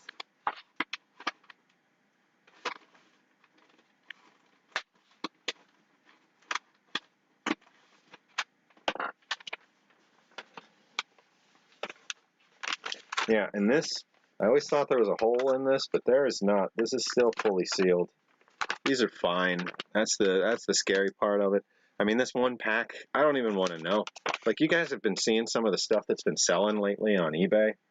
I don't know if anybody from here noticed over the last week or two, 3 accessory packets, one of which was open and, you know, had gone through damage. The other one had like been eaten through on one end and gone through damage, and one of them was okay and sealed and went for $1,000. And then I forget what the other one was. We just watched, went for a stupid amount of money.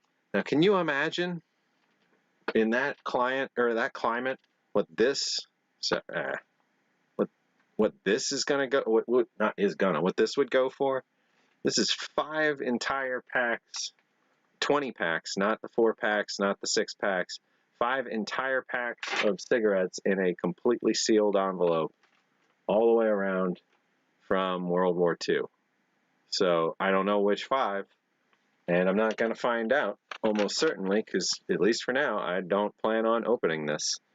But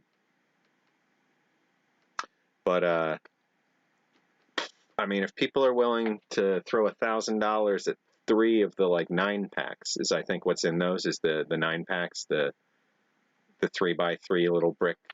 I don't want to know. I had an offer for this for I want to say it was $600 or $700 like 5 or 6 years ago, but that's not, you know, again, this is the museums. This one is not going to be easy to pick up another one up. And just looking at it, I think it's way too big to scan, unfortunately, until I get you know, the poster, or not poster board, the foam board one that comes out further that I'm planning. I don't think this is going to scan. See, I'll save this peach jam. And then we'll see. Nope. It's not going to scan.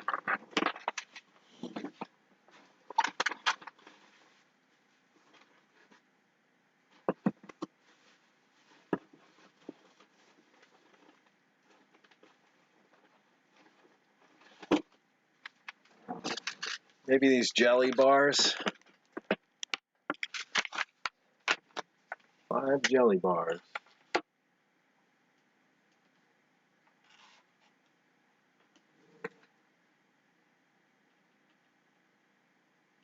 And we'll see. That looks like it might.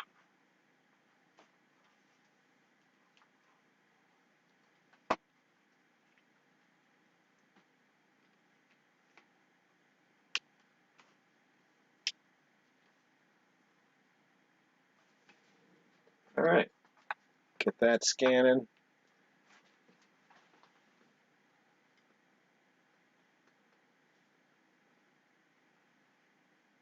And we got a problem already. Let's see.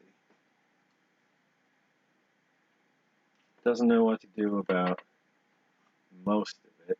I can't see the dome.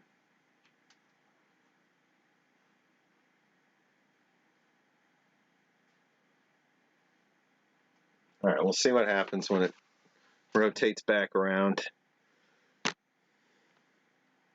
Don't touch TikTok. Look, I got a brand manager that's telling me we got to get there eventually.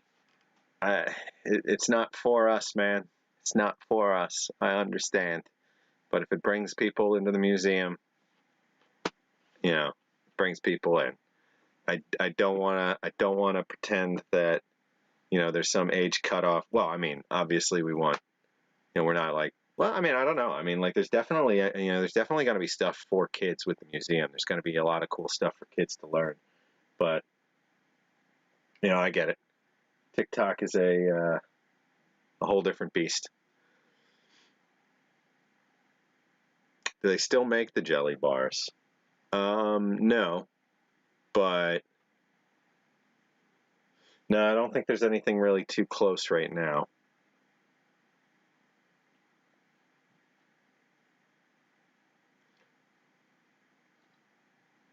Yeah, Smokey's saying that one pack of cigarettes is probably worth over $1,000. Yeah, I think so. You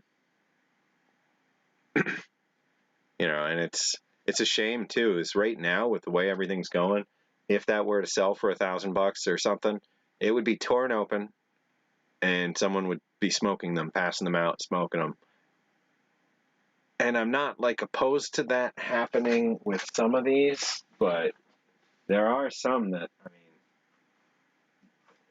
there's such a thing as too rare to, too rare to have for personal consumption. And I would certainly be drawing the line with some of this small detachment stuff. Now, prove me wrong. Help me find. Come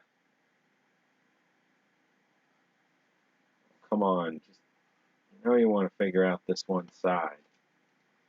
Prove me wrong by helping me find a couple more examples. And it won't be as much of a problem. But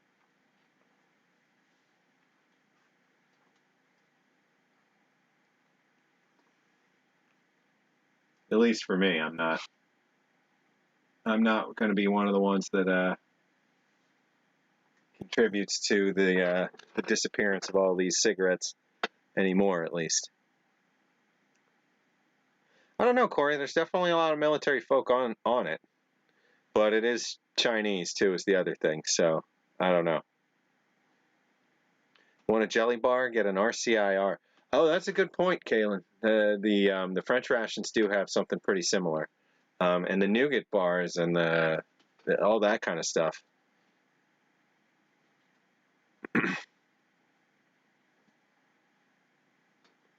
And some of the stuff on there I've noticed, it's not just these little short clips. Like, I was thinking it was more like vines, and I was thinking it was mostly like people dancing, but You know, there's a lot of stuff that's not that. So I don't know. I'll give it some time. I'm not like rushing to get on any more platforms. I got to get more and more posts out on the few things I'm using now.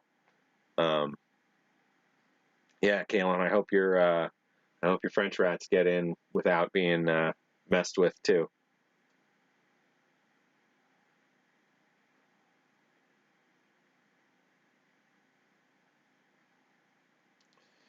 Yeah, yeah. There's a lot of folks that want to, you know, that want to try these Vietnam era cigarettes just because they, you know, they want to emulate what they've seen, or they want to be part of it. And I get that, but you know, there's only so many left. I don't know. I have a lot of really good examples of the packs of cigarettes. You know, they're empty, but for tracking the packs themselves, that's you know, still useful. And then in the longer run, we do want to. I'd love to do some actual chemical tests on these cigarettes and see what does change over 75 or 100 years. Because there's something different about smoking, you know, a pack of cigarettes that came out of one of those sealed accessory packet cans that hadn't had any air leakage since World War II era. There's definitely something different about them. I noticed somebody trying to sell those opened, those cans opened and everything taken out, and you know, cigarettes consumed and everything else just kind of put back in, trying to say that they're doing a favor by opening it and still wanting more than $100 for it. It's just nuts, you know.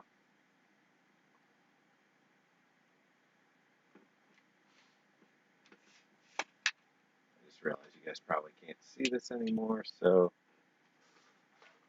I'm gonna do my best to get that back in frame.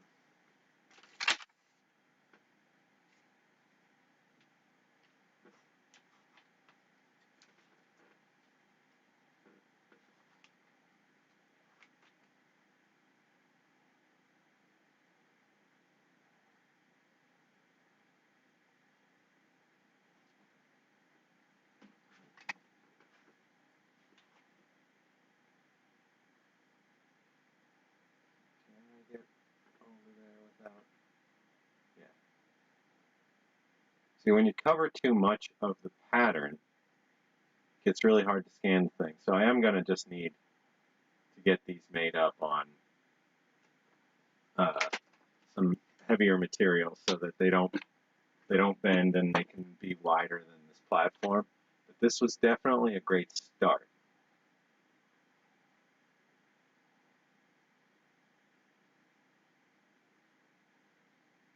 And the platform itself, I would say, is a success.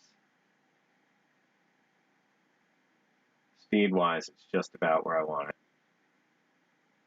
And the quality of what's coming out that is getting scanned, I'm really happy with the text. Like, it's clear, it's not overlapping itself, you know, and that's good. I do have a chunk of this down below that I keep missing.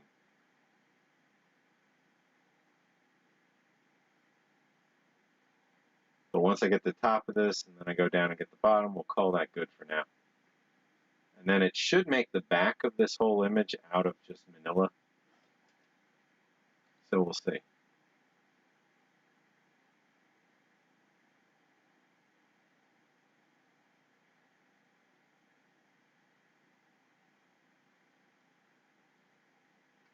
Oh, come on. This is exactly where you need to not mess up. There we go. Okay, so now I just have this one chunk at the bottom.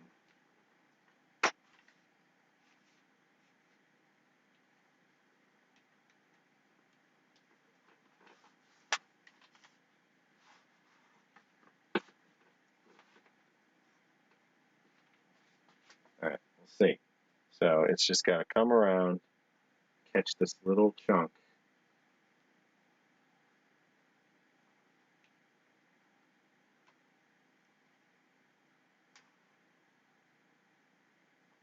on, don't disappear. Yeah, there we go. Caught it. Processing. Processing. And we'll see how that goes.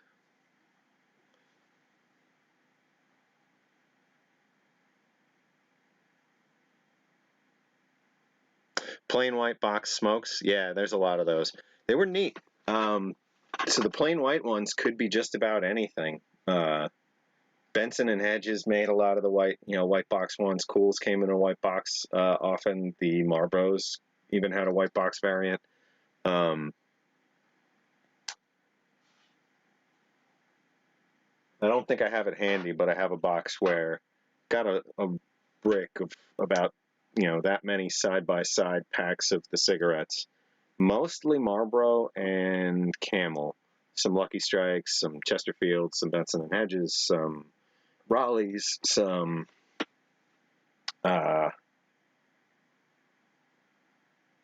Cools. I'm not sure. I can't remember what else. Starting to get a little hungry. I should have had dinner before the stream. Starting to get a little loopy.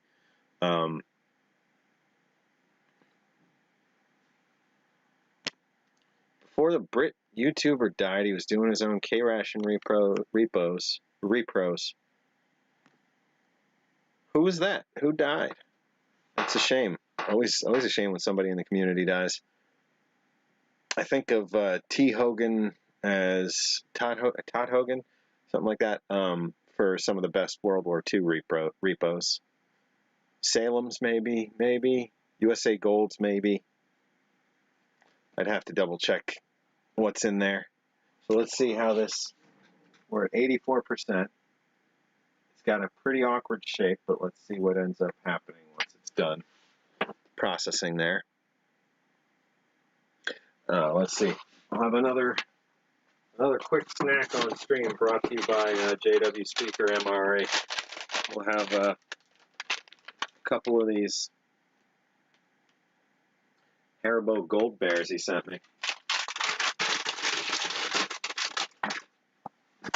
These are the high quality gummies made in Germany. And howdy, by the way, 79 Terraformer. I don't think I said howdy. Welcome to the stream.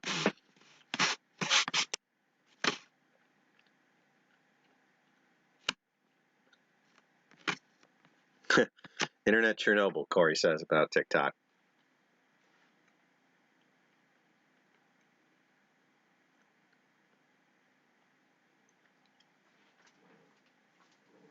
All right, let's see. We've got.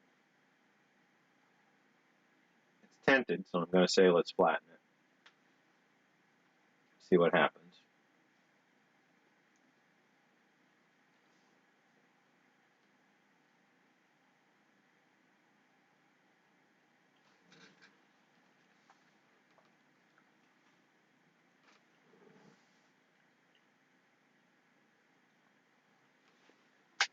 I don't know if I was familiar. The only Polly I know in the Ration community was Polly Wally Space. I don't know if he's still active, but he did do reproductions, really good ones, of space food.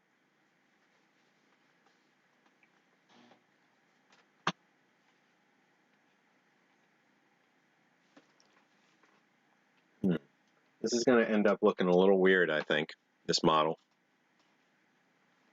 Now, that's the thing. Then you can go in and you can edit it somehow.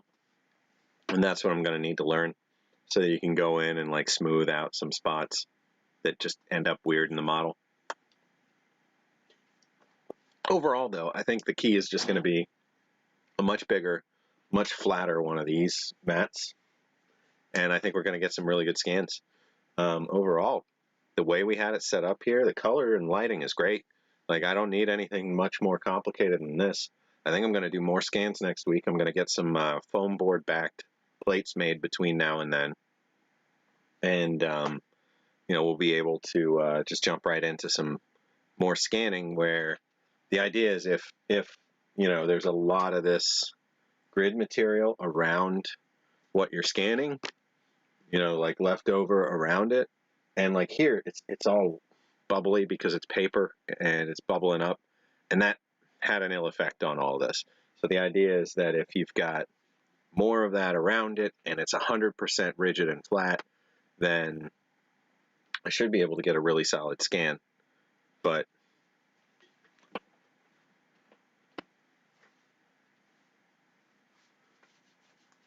reviewed rations and watched trains. Sounds like a decent person. You know, some hurt nobody hobbies right there. See, so these aren't perfect, but I think they came out okay. I'm gonna save it so they can get edited later.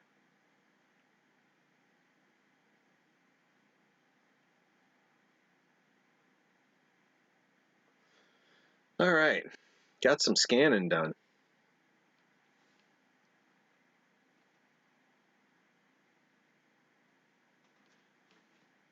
All right, guys. It's a little after 7. I think we learned a good chunk tonight. I hope you guys enjoyed the mail call sections, you know, between the lunar pack and the chili with beans double crate. This is all exciting stuff. We're getting there one little bit at a time. Keep an eye on rationmuseum.com. I'm starting to change the site around. I really want to just gear it towards what we're doing right now, which is, you know, getting a museum project going in terms of like getting a solid base to build on for doing the research, doing the the database work, so that we can start saying, start learning about the long-term implications, where the companies overlapped, production stuff, getting all the actual contracts tied to the end of, the end rations in the database, all this kind of stuff.